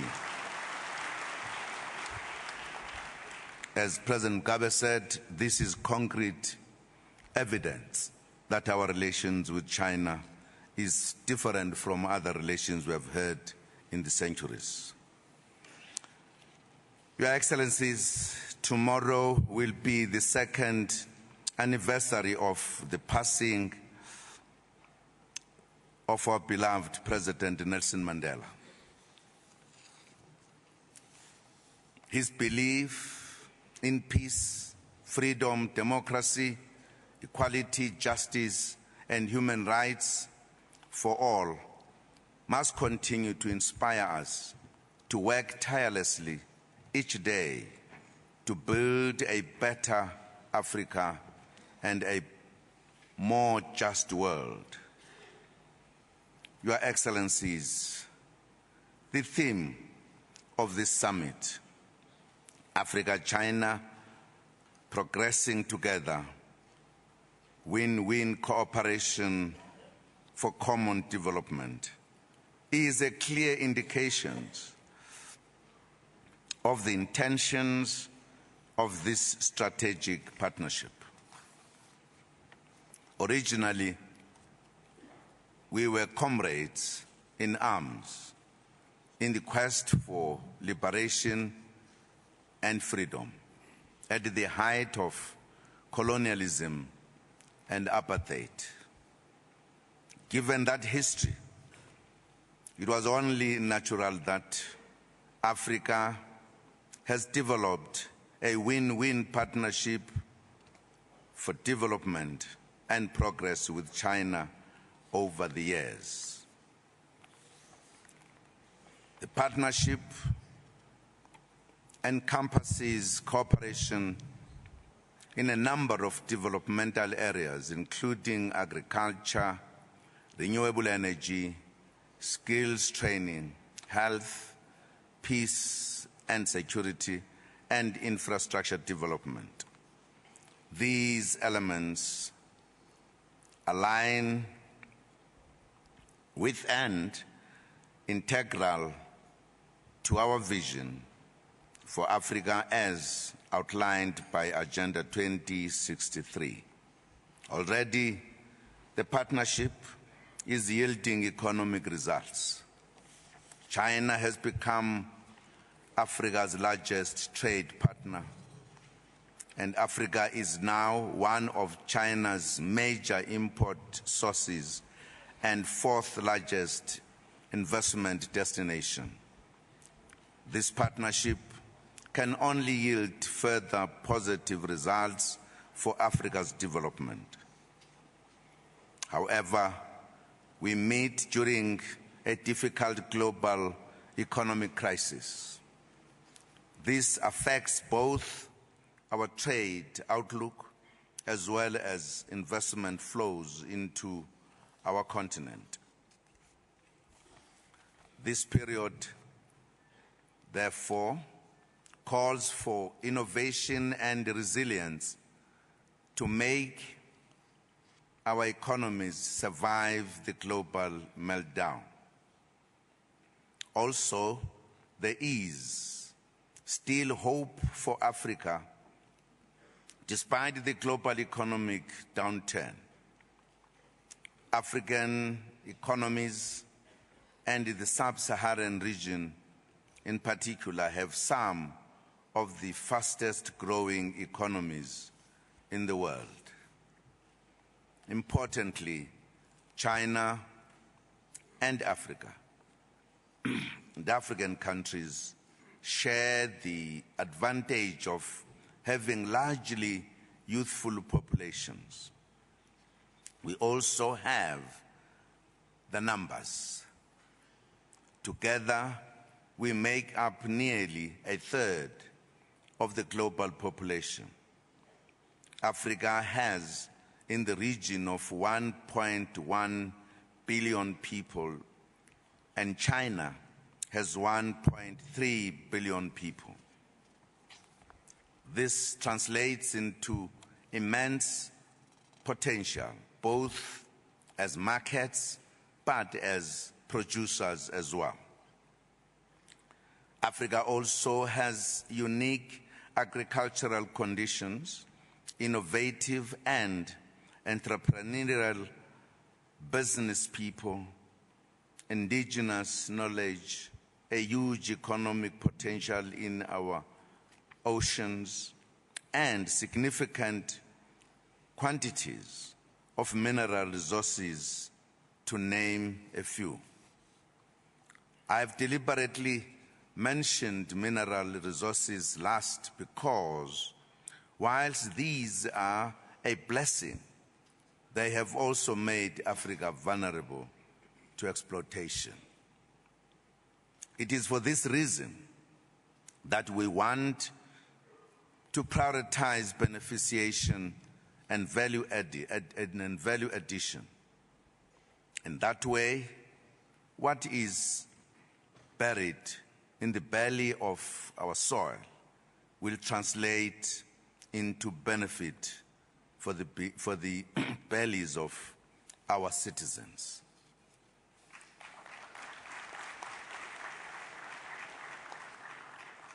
We are also keen to explore cooperation with China to ensure the long-term viability of African mining and extractive industries in a global market.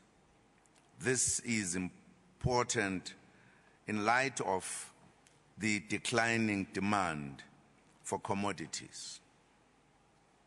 We also welcome cooperation between Africa and China on infrastructure development in the continent.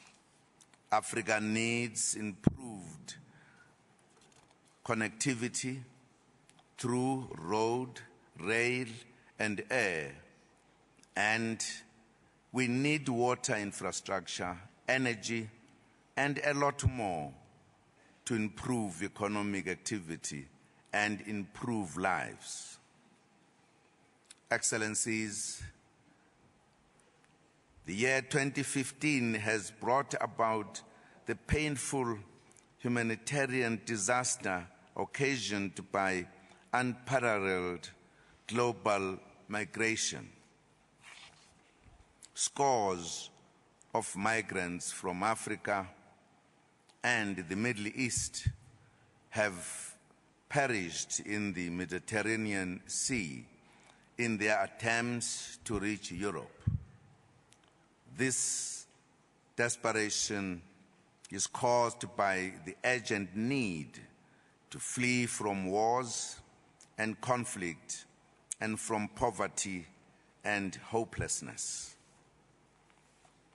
Tragically, we are also witnessing increasing incidents of terrorism in parts of our continent, France and elsewhere. The tragedies remind us as leaders that we must work harder to build peace and also to promote inclusive growth and development. We cannot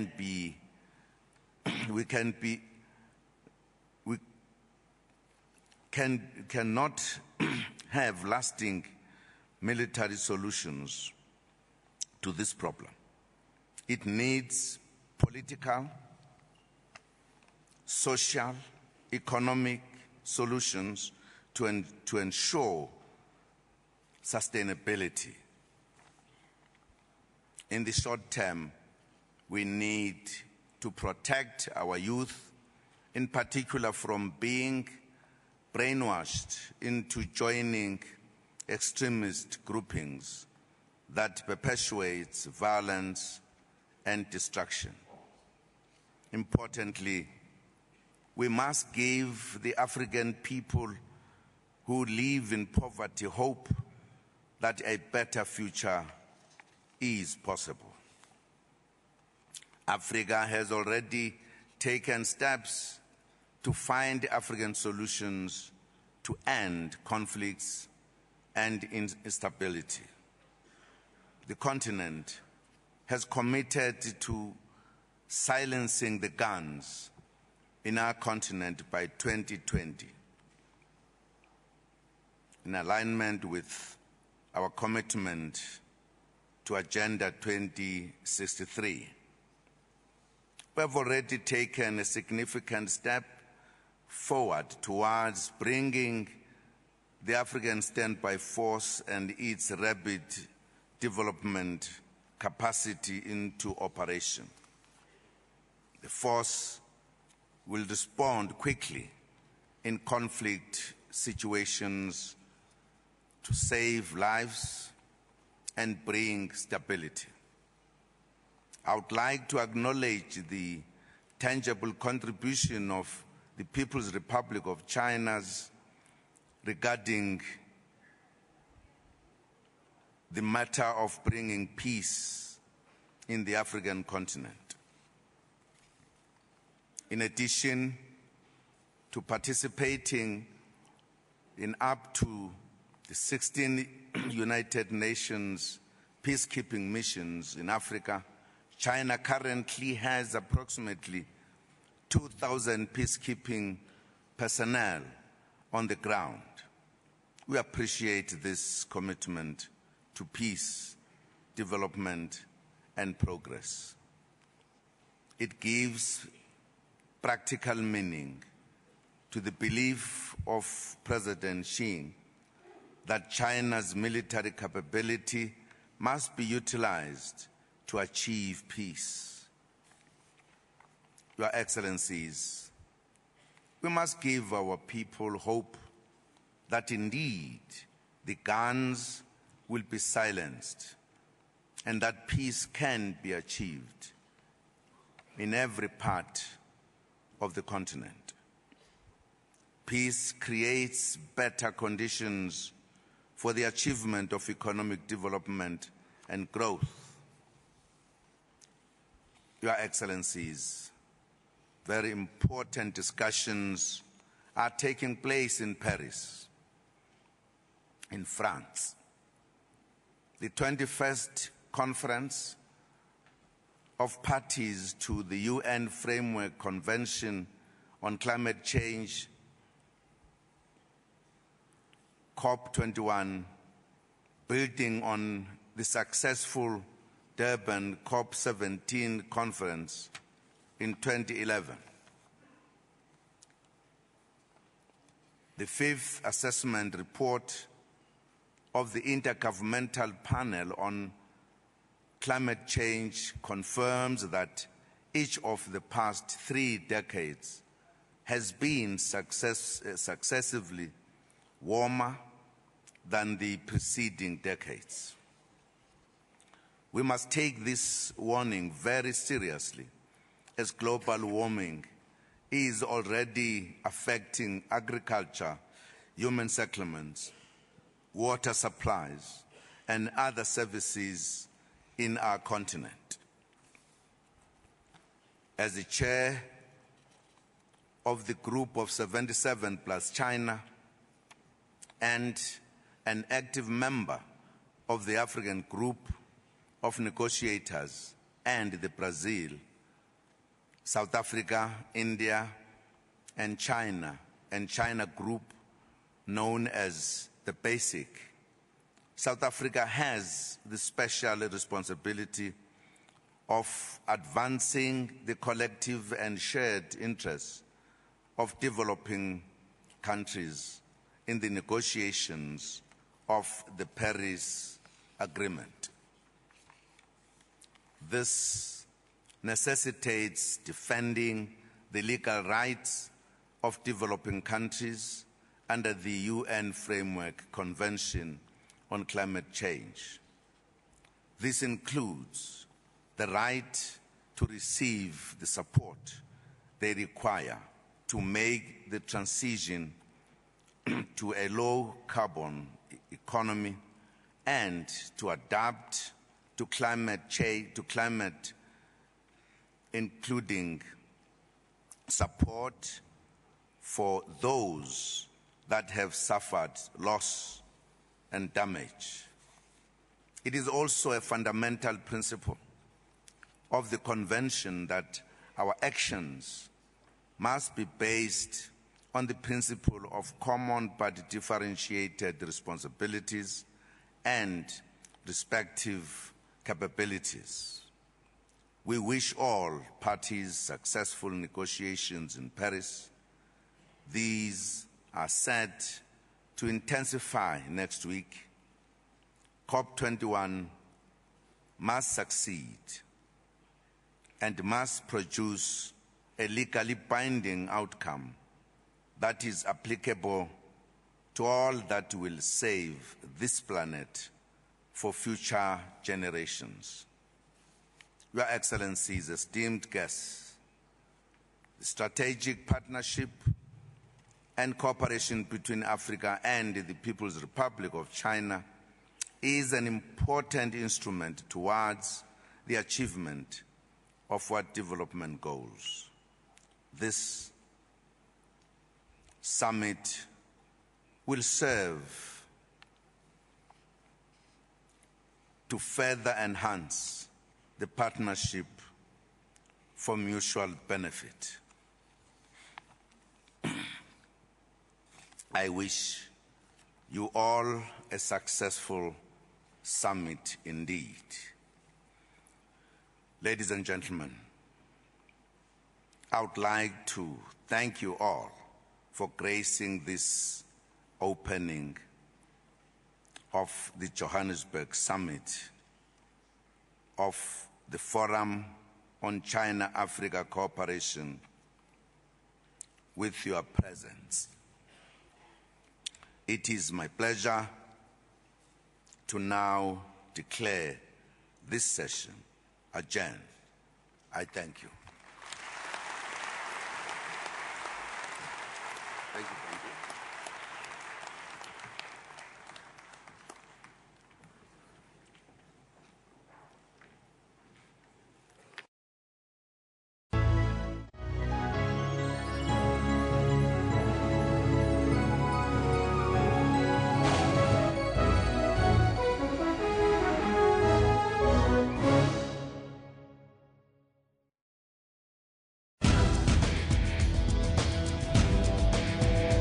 In Africa, technology has created many new ways of doing things.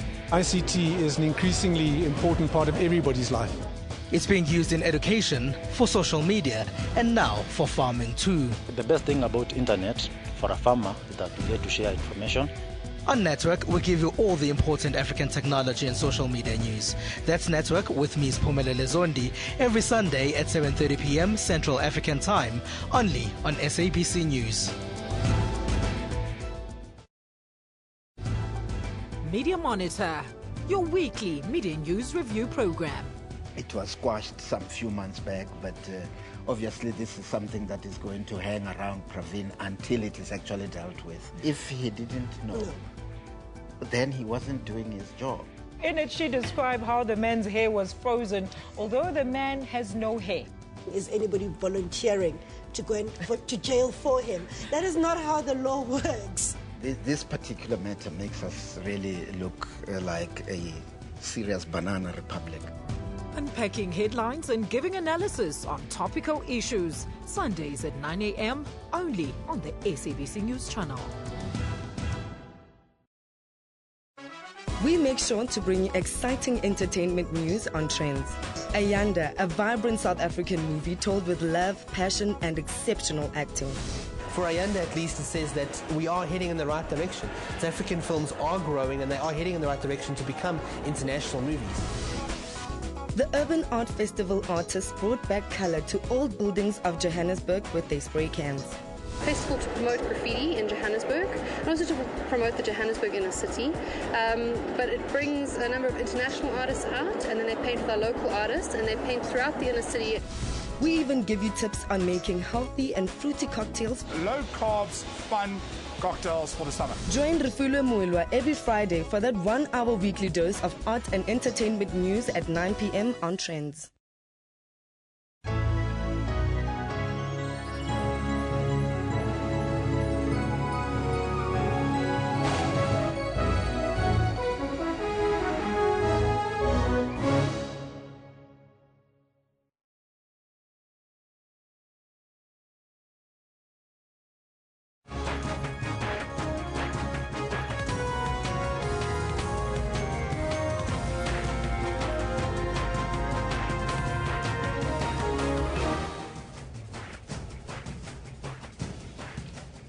This is Newsroom, Jumbo Africa, and a very warm welcome to the final hour here from Johannesburg in South Africa. I'm Elvis Preslin, and as you know, the show is live and we broadcast from our studios in Auckland Park in Johannesburg to the rest of the African continent. We're also streaming live on YouTube, with the entire show available now on our YouTube channel. But first, let's take a look at all your headlines.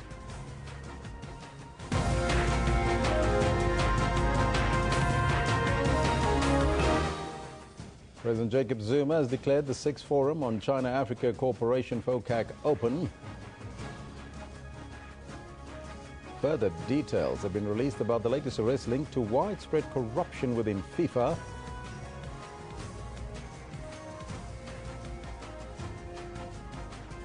And we will bring you that SABC News exclusive interview with June Steenkamp, who sat down with our reporter Griselda Lewis soon after the judgment of the Supreme Court of Appeal. Those are all your headlines, but Kendall Makamate will tell us a little bit more what's happening in the sports news. A very good morning to you. Very good morning. Quite a lot going on. In fact, a lot of South African fans will be happy to hear that the Blitzbokke have had 2 matches already in the Dubai series, and what's happened is they've actually won both of their matches. First against Samoa, and then against, of course, against Russia, and then the Proteas are trying to see if they can salvage some pride out in Delhi. They're playing against India in their very last test. But more about all of that a little later in the Sports Bulletin at about 11:30 or so. Back to you, Elvis. Thank you, Kendall. Let's now take a look at our top story this hour. The UN Secretary-General has downplayed expectations for a legally binding climate change agreement to emerge in Paris. Ban Ki-moon believes that commitments made by COP21 delegates will be largely voluntarily and not legally binding. This is one thing which member states have addressed, whether this climate change agreement will have to be a binding one or just an agreement. But there is going to be, if agreed, the 5-year cycle review and monitoring to make sure that all these INDC commitments are implemented. The G77 plus China rebuking some developed countries for trying to shift the terms of reference of the existing climate change convention. Is finance something that can be negotiated? It must be negotiated and concluded. With just a limited number of negotiating days left in Paris, the largest bloc of countries in these talks is raising serious questions about richer countries' commitments to their historic responsibilities towards developing countries, no matter their level of development. Ambassador De Seko arguing that the question of predictable financing to all developing countries, and not just the poorest, is an agreed principle under the convention that should not be renegotiated. Sherwin Briceby's SABC News, New York. Among those who attended the Supreme Court of Appeal's verdict in the Oscar Pistorius case yesterday was Riva Steenkamp's mother, June. The court found Pistorius guilty of murdering Riva, overturning an earlier conviction of culpable homicide. In an exclusive South African interview, June Steenkamp spoke to the SABC candidly, and our reporter Griselda Lewis. Mrs. Steenkamp, thank you very much for your time. It's a pleasure. Is this the verdict that you as the Steenkamps were hoping for? Yes, the truth. I see this as the truth, and the success is due to the justice system and God. But this is respect for my daughter and her life also, and respect for women all over this country, because we have too much of this happening and people get away with it. And now we've seen that the justice system works. And we have respect for my daughter and her life, and how wonderful she was, and how clever she was, and all that was taken away from her. Life was taken. And the person who took the life must pay the price now. If you do the crime, you do have to do the time. I'm not really interested in how much time, but the verdict, I'm happy with the verdict. And I feel better that we have justice for her. She didn't die for nothing now and be forgotten. She won't be forgotten. It's been a protracted legal battle. Yes. How has it been for you as a family emotionally? No, it's been devastating. My whole family, it's destroyed my whole family because a big part of their life has been taken away. They were all close to Riva, and also to mention that Riva lost her life. Oscar's actually still alive, but his family have suffered also. You have to think of that. 2 families totally destroyed because of what happened. But at least we have the truth now, and the right decision and the right judgment, and it's not up to me to say how long. I don't want to hurt him in any way. I've got no revenge. I've forgiven him, and because I'm a Christian, that's what I have to do. And to move on in life, you have to forgive. And I don't wish him any harm. So that's how I feel at the moment. Your husband, Barry, Mr. Steenkamp, yes, also took severe strain. Oh, he did. He had a stroke. You know, it's just been too much for him. Was he able to cope at all during this case? Not really, not really. And I didn't want him to travel because he wasn't well, you know. And I was afraid if he went to court that he would take the strain and stress, and I didn't know how he would react to being so close to Oscar in the court. So I kept him away from that. And he can't travel very well, you know, because he doesn't walk very well now. Have you forgiven Oscar Pistorius? I have forgiven him. And I don't wish him any harm at all. He just has to pay for what he's done and take responsibility for what he's done, that's all. But I don't wish him any harm. What to you as the Steenkamps would be the appropriate sentence that you believe could be meted out to Oscar Pistorius? It doesn't really matter to me, or us, Barry and I. We're not interested in now where the justice system is responsible now from taking the sentence, overturning it, and it's now a murder sentence. That's up to them now. It doesn't make a difference to me if he does 2 years, 6 years, another 5 years, or whatever. It's their decision. And it's not going to change my life because my daughter's never coming back. You have to let go of that now. You have to let go of it, and I'll just carry on with my work and all my... If I can save one more woman, I'll be happy. You know what I'm saying? Mrs. Steenkamp, thank you very much. It's a pleasure. It's a pleasure. Thank you. President Jacob Zuma has declared the 6th Forum on China-Africa Cooperation, FOCAC, open. China and Africa will be cementing their economic and political relations over the next 2 days, with the forum underway in Sandton. China's President Xi Jinping told African presidents at a summit that his country would provide $60 billion to fund development on the continent, outlining the Asian economic giant wanted to build relationships of equals. The theme of this summit, Africa-China progressing together, win-win cooperation for common development, is a clear indication of the intentions of this strategic partnership.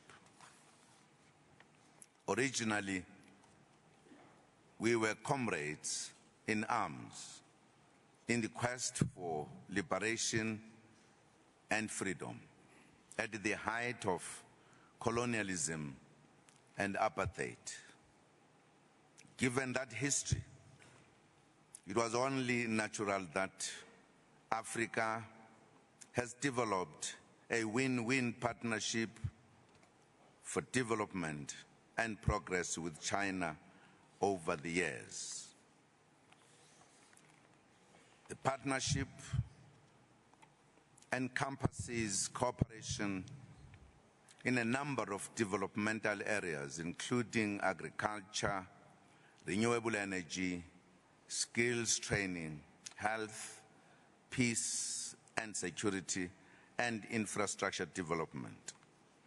These elements align with and integral to our vision for Africa as outlined by Agenda 2063.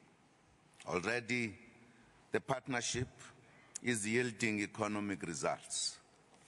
China has become Africa's largest trade partner, and Africa is now one of China's major import sources and fourth largest investment destination. This partnership can only yield further positive results for Africa's development. Zimbabwean President Robert Mugabe has reiterated that the China-Africa relationship does not only benefit China. In his speech, President Mugabe refuted claims that China only wants Africa's resources. Once again, our detractors have sought to portray and reduce our relations to purely commercial ties, driven, in their view, as they say, by China's appetite for and desire to extract raw materials from our continent. That's what they say. On the contrary, reality, fortunately, does not conform to such distorted, imaginative creations.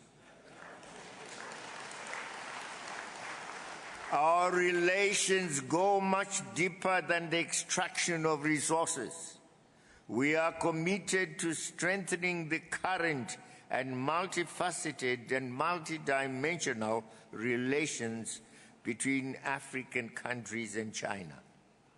Co-chairman, 15 years ago, China and Africa decided to establish a platform founded on a strategic partnership to address issues of common development.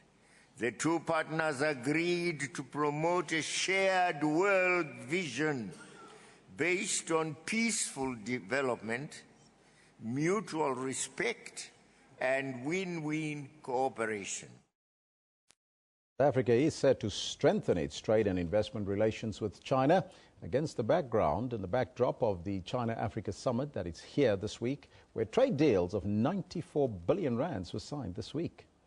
Plus, the annual COP21, or the UN Conference of the Parties on Climate Change, is underway in Paris with an overall objective to hopefully reach that agreement on a globally, legally binding agreement to reduce greenhouse gas emissions. Now, earlier I spoke to Professor Raymond Parsons and asked him what his thoughts were considering rating agencies that were expected to make announcements today, and it will be, or if it will be, bad news for South Africa. I think we've got to accept that this year South Africa has drifted into a low growth trap. We're talking about growth of about 1%. We've got the so-called twin deficits, the one on the budget and the one on the balance of payments. So these all have shaped, plus other factors, which we've discussed before, how we've got to this point. Now, this is the point at which, at this time of the year, the rating agencies begin to put us under the microscope, and they look at these factors, how you're handling the deficits, what are your growth prospects, and so forth. Now, there are two elements to the evaluation. which we expect this afternoon. The first is their actual rating, and Fitch and Standard & Poor's are not on the same rating. The one is a little higher and the other one's lower. In the one case, if they change, we'll go into junk status. In the other case, we'll end up just above it. So we'll have to see what they decide. And secondly, they will also define the outlook as they see it, and that is it a stable outlook or is it a negative outlook? So those are the two variables we must watch for today. My concern is not so much what they might decide today. It may be better than we think, it may be worse than we think, but I'm more worried about what's happening afterwards, what they will expect us later. And we'll have to talk a little bit about the future, because it's sending us a signal. Whether we accept the entire signal or not, that's not the issue. And I think even the Minister of Finance has said, look, whatever they decide will have an impact on the markets, such as the rand, their interpretation of that message. So I think among the other important things that have happened this week, this is quite an important event. But what the two agencies will say. But let's talk about those signals. What are the dynamics behind either a negative or even a positive? Well, I think they'll be wanting to know whether, firstly, we are getting our government spending under control and keeping it under control, as the Minister of Finance did indicate in his mini-budget earlier this year, but that looking forward to the main budget in February, he will be able to demonstrate that he's got it under control, even if he may have to contemplate having to put up some taxes, and that's another story altogether. And then there is, of course, our ability to pay our way in the world. That is the actual deficit on the current account of the balance of payments, and then what all these consequences are for unemployment and so forth. So they take quite an holistic view, and those are the criteria upon which they base their assessments. Now, this week, China and South Africa is meeting here in South Africa. Is that perhaps a positive signal? 94 billion rand in trade deals already? I think it is a positive signal in the sense that I think these meetings have been at a level that they really constitute a game changer in our relations, in our bilateral relations with China. And I think it's important in the broader context. We mustn't do the right thing for the wrong reasons. We must do it because it's in our interest to diversify and to tap into growing markets. Although China is going through a difficult period at the moment, it's still becoming one of the biggest players in the world. The IMF has just included their currency in that elite group, that basket of currencies where they have the IMF together with sterling and the dollar and the euro. And for a developing country to be recognized in that way is important. And I think it's important for all the other developing countries to know that at the IMF level there is indeed this quantitative recognition, albeit quite symbolic at this point. So we've got to capitalize on these agreements. We must sort out, of course, the rhetoric from the reality. We must look at these agreements in a hard-nosed way. I think what we want out of them is a win-win situation, because at the moment the trade balance is very much in the favor of China. China's also being perhaps criticized because they bring staff here and they don't use their own staff, at least our staff here. So there are things that have to be discussed. But I think the overall picture, we've got to ensure that we translate the potential of what is on paper into a win-win situation for South Africa. And I think that's the important challenge we face, which must come out of this week, bearing in mind the perspective that at the end of the day, Africa only constitutes 3% of the foreign direct investment of China. So we can only increase that share. We can only work at it. And of course, we want to maximize the benefits of the agreements that have been signed this week. Now that is the message, and we're waiting with bated breath for the rating agencies this afternoon. Is it going to be junk, or are they going to leave us alone? Well, we'll hear from Standard & Poor's as well as Fitch. Now, government plans to introduce a border management agency as a more effective approach to managing the country's borders. Today, a high-level delegation visited the Beit Bridge border post, the country's largest land port of entry, to assess the state of readiness for the festive season. Beit Bridge, the second busiest port of entry after the OR Tambo Airport. It's one of several border posts identified for an overhaul and upgrade over the next few years. The envisaged single border management agency will take over all the functions of the many divisions currently manning borders. This includes Home Affairs, Customs and Excise, Agriculture, Health, Environmental Affairs, the Police and the Defence Force. What will then happen once it's established is that it will consist of commissioned officers who are armed, who take responsibility for the borderline management, and who will be armed at our ports of entry in order to deal with crime and other security risks, which would mean that the South African National Defence Force will step back from borderline management and remain constitutionally responsible for the defence of our national sovereignty and the integrity of our national boundary. The Minister of State Security says it will also improve intelligence and make it easier to fight international criminal syndicates. We will be able also to increase our capability in terms of intelligence, prosecutorial-driven operations, because there is a lot of movement of goods here. And some of the goods are counterfeit goods and illegal stuff that is happening here. So that working with the communities around here, we'll be able to ensure that whatever goes into our country and goes out of our country, we are able to do those particular operations. The delegation's next port of call will be Durban Harbour.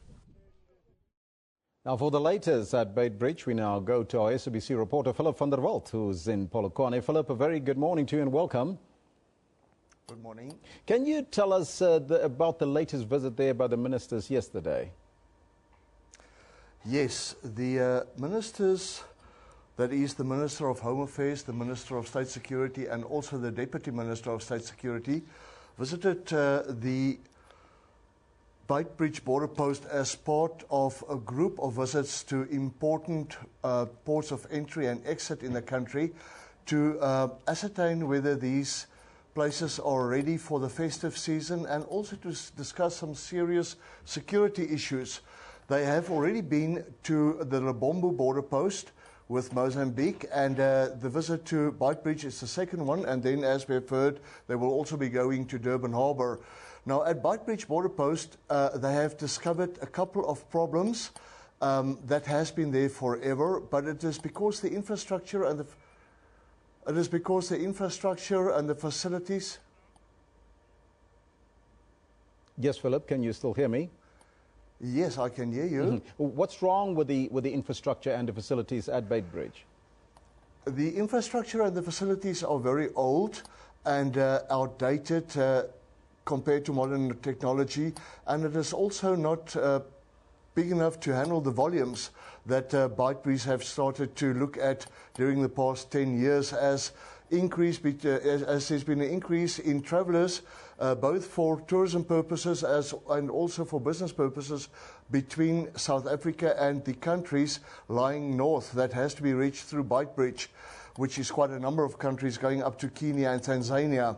And it's also a large number of volume of goods that's being exported, and the facilities can just not handle that anymore. It needs a very serious, urgent upgrade, and over the next few years, Beitbridge will be one of 5 ports of entry and exit that will be upgraded according to Minister Gigaba. This will be in line with modern trends, and it will also be developed to deal with a number of issues, not only commercially and the needs of the commercial world, but also the problems and the challenges of international crime syndicates who operates through these border posts. Mm-hmm. Now, what are some of the challenges and the future plans now that they're going to put in place after this particular visit? As you said, only a couple of years later they will probably upgrade the facilities there. Some of the problems that were shown to us yesterday was that you find these trucks carrying 10, 12 vehicles, transporting them from the one country to the other one. Now, it looks fine. It's there is the vehicles. They're all tied up on a double-story truck and trailer, and they're all locked up, and the paperwork is done. But when you open those cars one by one, those vehicles, don't be surprised if you find goods in there that was not supposed to be in there, goods that is obviously being smuggled from one country to the other. This is one of the latest tricks that they are dealing with, which means that they've got to go through the vehicles and through the cargo so much more carefully than what they have done in the past. In this way, they are losing a lot of money from income that they were supposed to have collected in the form of taxes. And if they do not upgrade the facilities to go through these vehicles and these cargo loads more properly than in the past, this problem will not be solved. Mm-hmm. We also believe there's the proposed Border Management Agency. What is that all about, and what will it look like? In the story that we've just listened to, there was quite a lot said about it, but it seems that there are loopholes and problems in the current system where a number of government agencies, let's just look at some of them, that's Home Affairs, that's the police, that's the Defence Force, that's Customs and Excise, it's Health, it's Environmental Affairs, and a number of other ones are working all together at the same location. But these people report to different heads, and the coordination between them is not so good. And this creates opportunities for bribery, corruption, and more chances and bigger chances of smuggled goods and whatever other criminal activities taking place that could have been stopped. Now, the ministers think that if they've got one body dealing with all of these functions, then it will be a lot easier to control it. They will work closer together, and it will be easier to monitor the people there. And to make it even more effective, they've also said that the officials working at border control posts will be rotated more often, quite often, and to prevent them of building up friendships and relationships with people in the area. Thank you so much. That was SABC reporter Philip van der Walt in Polokwane. Thank you so much for your time, Philip. Now, let's move on to another story now. It has been a busy week in Bloemfontein, taking in consideration there's two important rulings that took place at the Supreme Court of Appeal. Firstly, there was the Oscar Pistorius murder trial and the ruling earlier against the Department of the Basic Education Department on the delivery of textbooks to schools in Limpopo. Now, to give us a wrap of the week of the news this week in the Free State, we are joined by SABC reporter Palesa in Bloemfontein. A very good morning to you, Palesa, and welcome. Can you tell us, as we indicated, it was a busy week for the Supreme Court of Appeal. What is the reaction of the people on the Oscar Pistorius case there?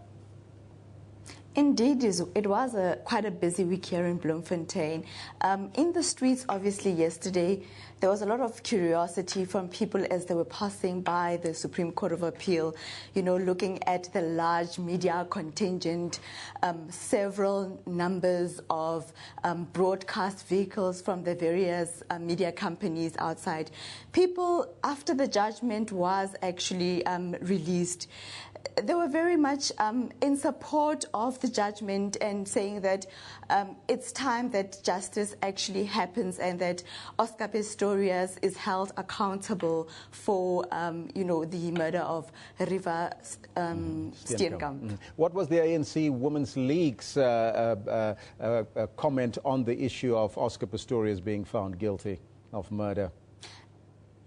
There was a small, a handful, in fact, group of women from the ANC Women's League outside the Supreme Court of Appeal. And very vocal, the Women's League has said that they are happy with the decision of the Supreme Court of Appeal and that ultimately, you know, Riva Steenkamp will get some form of justice and that her death, similarly to what June had said, June Steenkamp, that her death will not be in vain.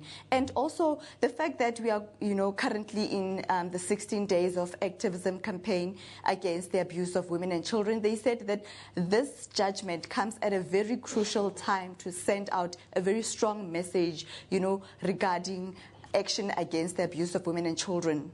Another landmark decision was made in relation to the Department of Basic Education and the Limpopo Provincial Department of Basic Education. Give us the details around that. Yes, indeed. The Supreme Court of Appeal dismissed an application by the National Department of Basic Education as well as the Department of Basic Education in Limpopo. That basically judgment says that the Department of Basic Education compromised the quality of education for the learners of Limpopo and also discriminated against them by not fully providing textbooks for these learners. Now, the department has been ordered, obviously, to make sure that each and every learner in Limpopo obtains a textbook before the commencement of the academic year. Earlier in its arguments, the Department of Basic Education had considered that at the time of the much publicized Limpopo textbook saga, they were experiencing a crisis in education in Limpopo. And in fact, this problem was worsened by the fact that the Department of Education in Limpopo was placed under administration. They'd also previously argued that expecting them to deliver textbooks 100% would be expecting perfection, which they said that it was basically an impossible standard for them to meet. Other news that draw attention is, of course, the visit by the new ANC Youth League President, Colin Maine, to the Free State. What was his mission in your region and his reply to Julius Malema on his utterances on Madiba while overseas? Oh, the visit started on Monday with a visit to Frankfurt in the Northern Free State. And then on Tuesday, he came to Bloemfontein, where he spoke to members of the ANC Youth League, addressing them about the resolutions of the elective conference of the ANC Youth League, and also speaking about the involvement of youth in the economy of the country. On the utterances of the EFF president regarding Nelson Mandela, this was literally thrashed, to say that Malema is uninformed. So basically, the Youth League is actually not impressed at all. There's been a lot of backlash that came through against Malema for his utterances. Thank you so much for that update. That's our regional update there from Palasa Moeti in Bloemfontein, in our Bloemfontein studios. Thank you so much for joining us here. And that was a wrap of the regional stuff that we have going on around the country. Now, let's go to a walkabout that's going to happen. That is on the 12th of December, if I might recall, if we can take that particular story. But first, let's take a break, and we'll be right back after that, it seems like it. But as you can see, there's some live pictures coming in with the Chinese president, taking a look at some of the pictures there on the at Sandton as they take a walkabout with the Chinese president Xi Jinping there with some of the ministers as they walk around. And Nkosazana Dlamini Zuma, you can see her in front there as well, taking a look. That's underway at the FOCAC meeting that's currently happening in Sandton. As you know, that President Jacob Zuma has declared the 6th Forum on China-Africa Cooperation, or FOCAC, open. The China and Africa will be cementing their economic and political relations over the next 2 days. Now, with the forum underway in Sandton, as you can see, there is the Chinese President Xi Jinping taking a look through some of the pics that they have on the wall in Sandton, at the Sandton Convention Center. That's happening here in Gauteng. Well, we will be taking a break, and we'll be right back after that.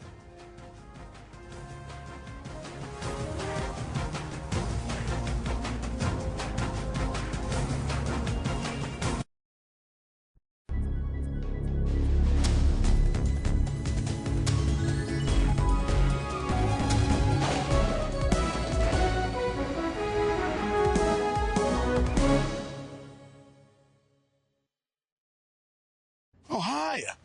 Just brushing up on my party. We are going to make it number 12. Official. Let me teach you a quick word. Yeah. Quite a star. A woman who has mastered the art of dancing in high heels. It's up and flip. Get a bottle of Glenfiddich 12-year-old with 2 glasses for only $3.99.99 and help make party South Africa's 12th official language. Tops at Spa. Shake things up.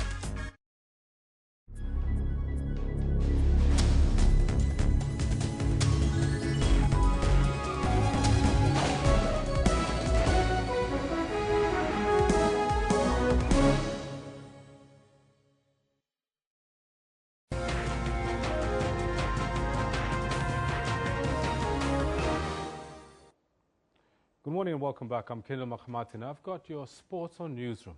Now, top story for this morning in the sports is about FIFA. And further details have been released about the latest arrests linked to widespread corruption within the organization.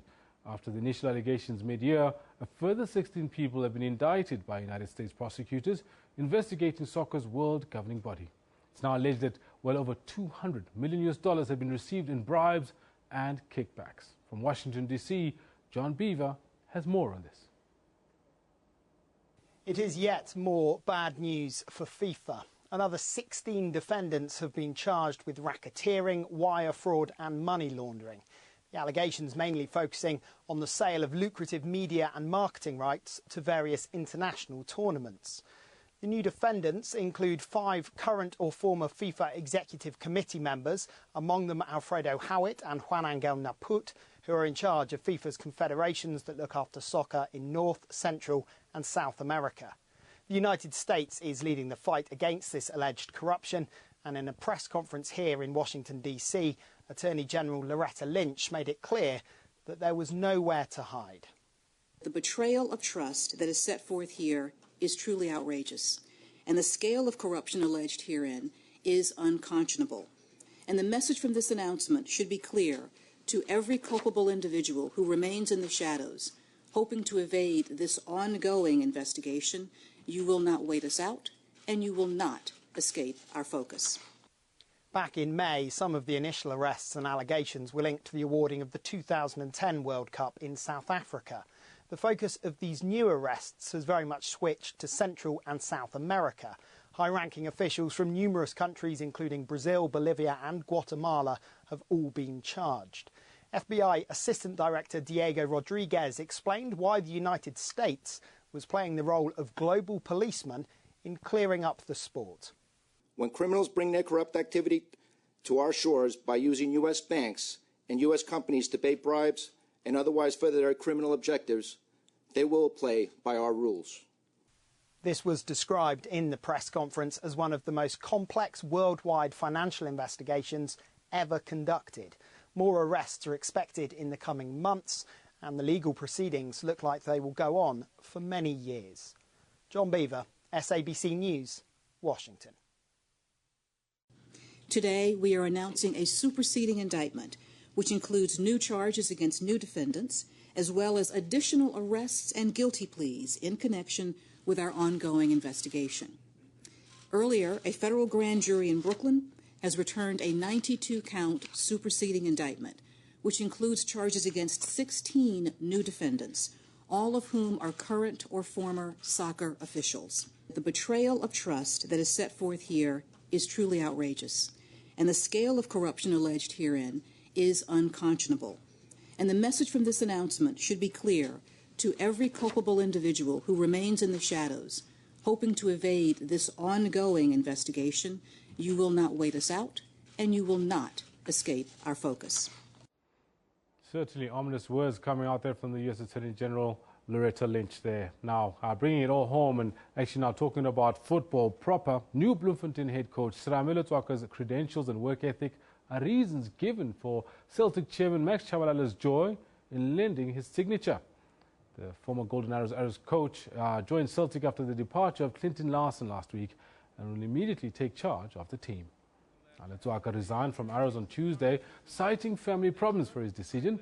This resignation came as a shock to many after guiding Arrows to position 7 on the PSL log in just 10 matches.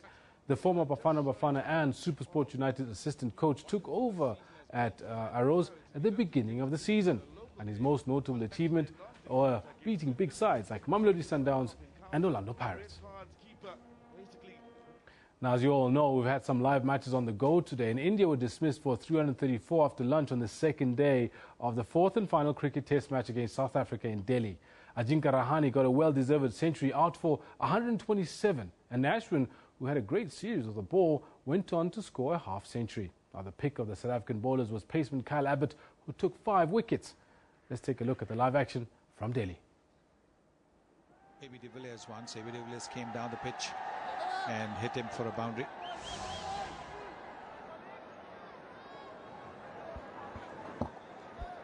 Good release, good seam position there. from Jadeja. That's been very consistent.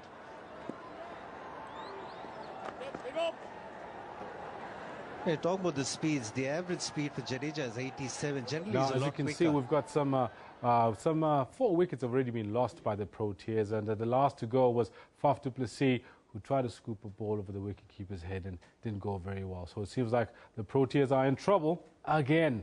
And one would hope that on this batter's pitch, they've gotten a good score. But, well, it remains to be seen what AB de Villiers can do. Now, South Africa got the defence of their Dubai Sevens crown off to a winning start when they defeated Samoa 33-7 after leading 19-7 at half-time. Tries were scored by World Sevens Player of the Year Werner Kok, Siabela Senatla, Philip Snyman and Justin Geduld. Now, here's a look at some of the tries.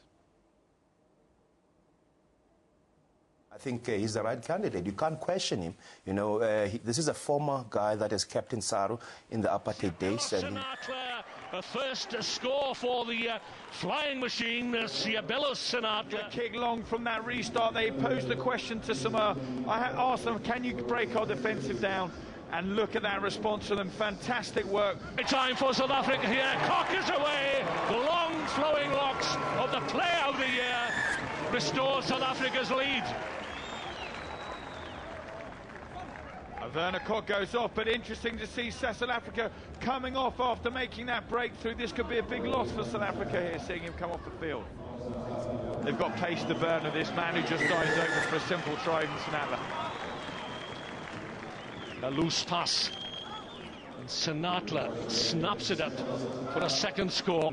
De Jong screaming for the ball out wide, but it goes out on the open side. Geduld. Straight down the middle, Justin Geduld. Right, now I need to apologize for having shown you that particular clip a little too early. We do have a clip that's coming up just now of Thando Manana talking about a big story. But before I get to that, South Africa went on to destroy Russia 47-0 in their next match. And their last pool match is against Scotland, which is scheduled for 5 this coming afternoon, South African time. Go Blitzblocker, go. Now, former Springbok flank Thando Manana says Alistair Coetzee is the right man to take over the Springboks from Hanneke Meyer. Manana says Coetzee is the right candidate as he ticks all the right boxes and has got all the credentials. I think he's the right candidate. You can't question him. You know, this is a former guy that has captained SARU in the apartheid days, and in fact, he's the last captain to captain before unity talks, and also he's the first guy to coach a provincial side. You know, he's made so many records, and also he's done so well. He's coached SA Under-23, he's coached the SAA. So I think he ticks everything, and he's got all the credentials. Well, and that's where we leave it with the sports. It really has been a pleasure bringing the show to you today, and I do hope that you've enjoyed all the live crossings we've done across all of the big stories happening today, from the cricket through to focus and the visit of the big names from China. I want to thank you very much. My name is Kendall Makama. To make sure you stick around, we will be beaming this to you on YouTube as well, so make sure you look for it on SABC News platform on digital. And that's it from us. Have a good afternoon.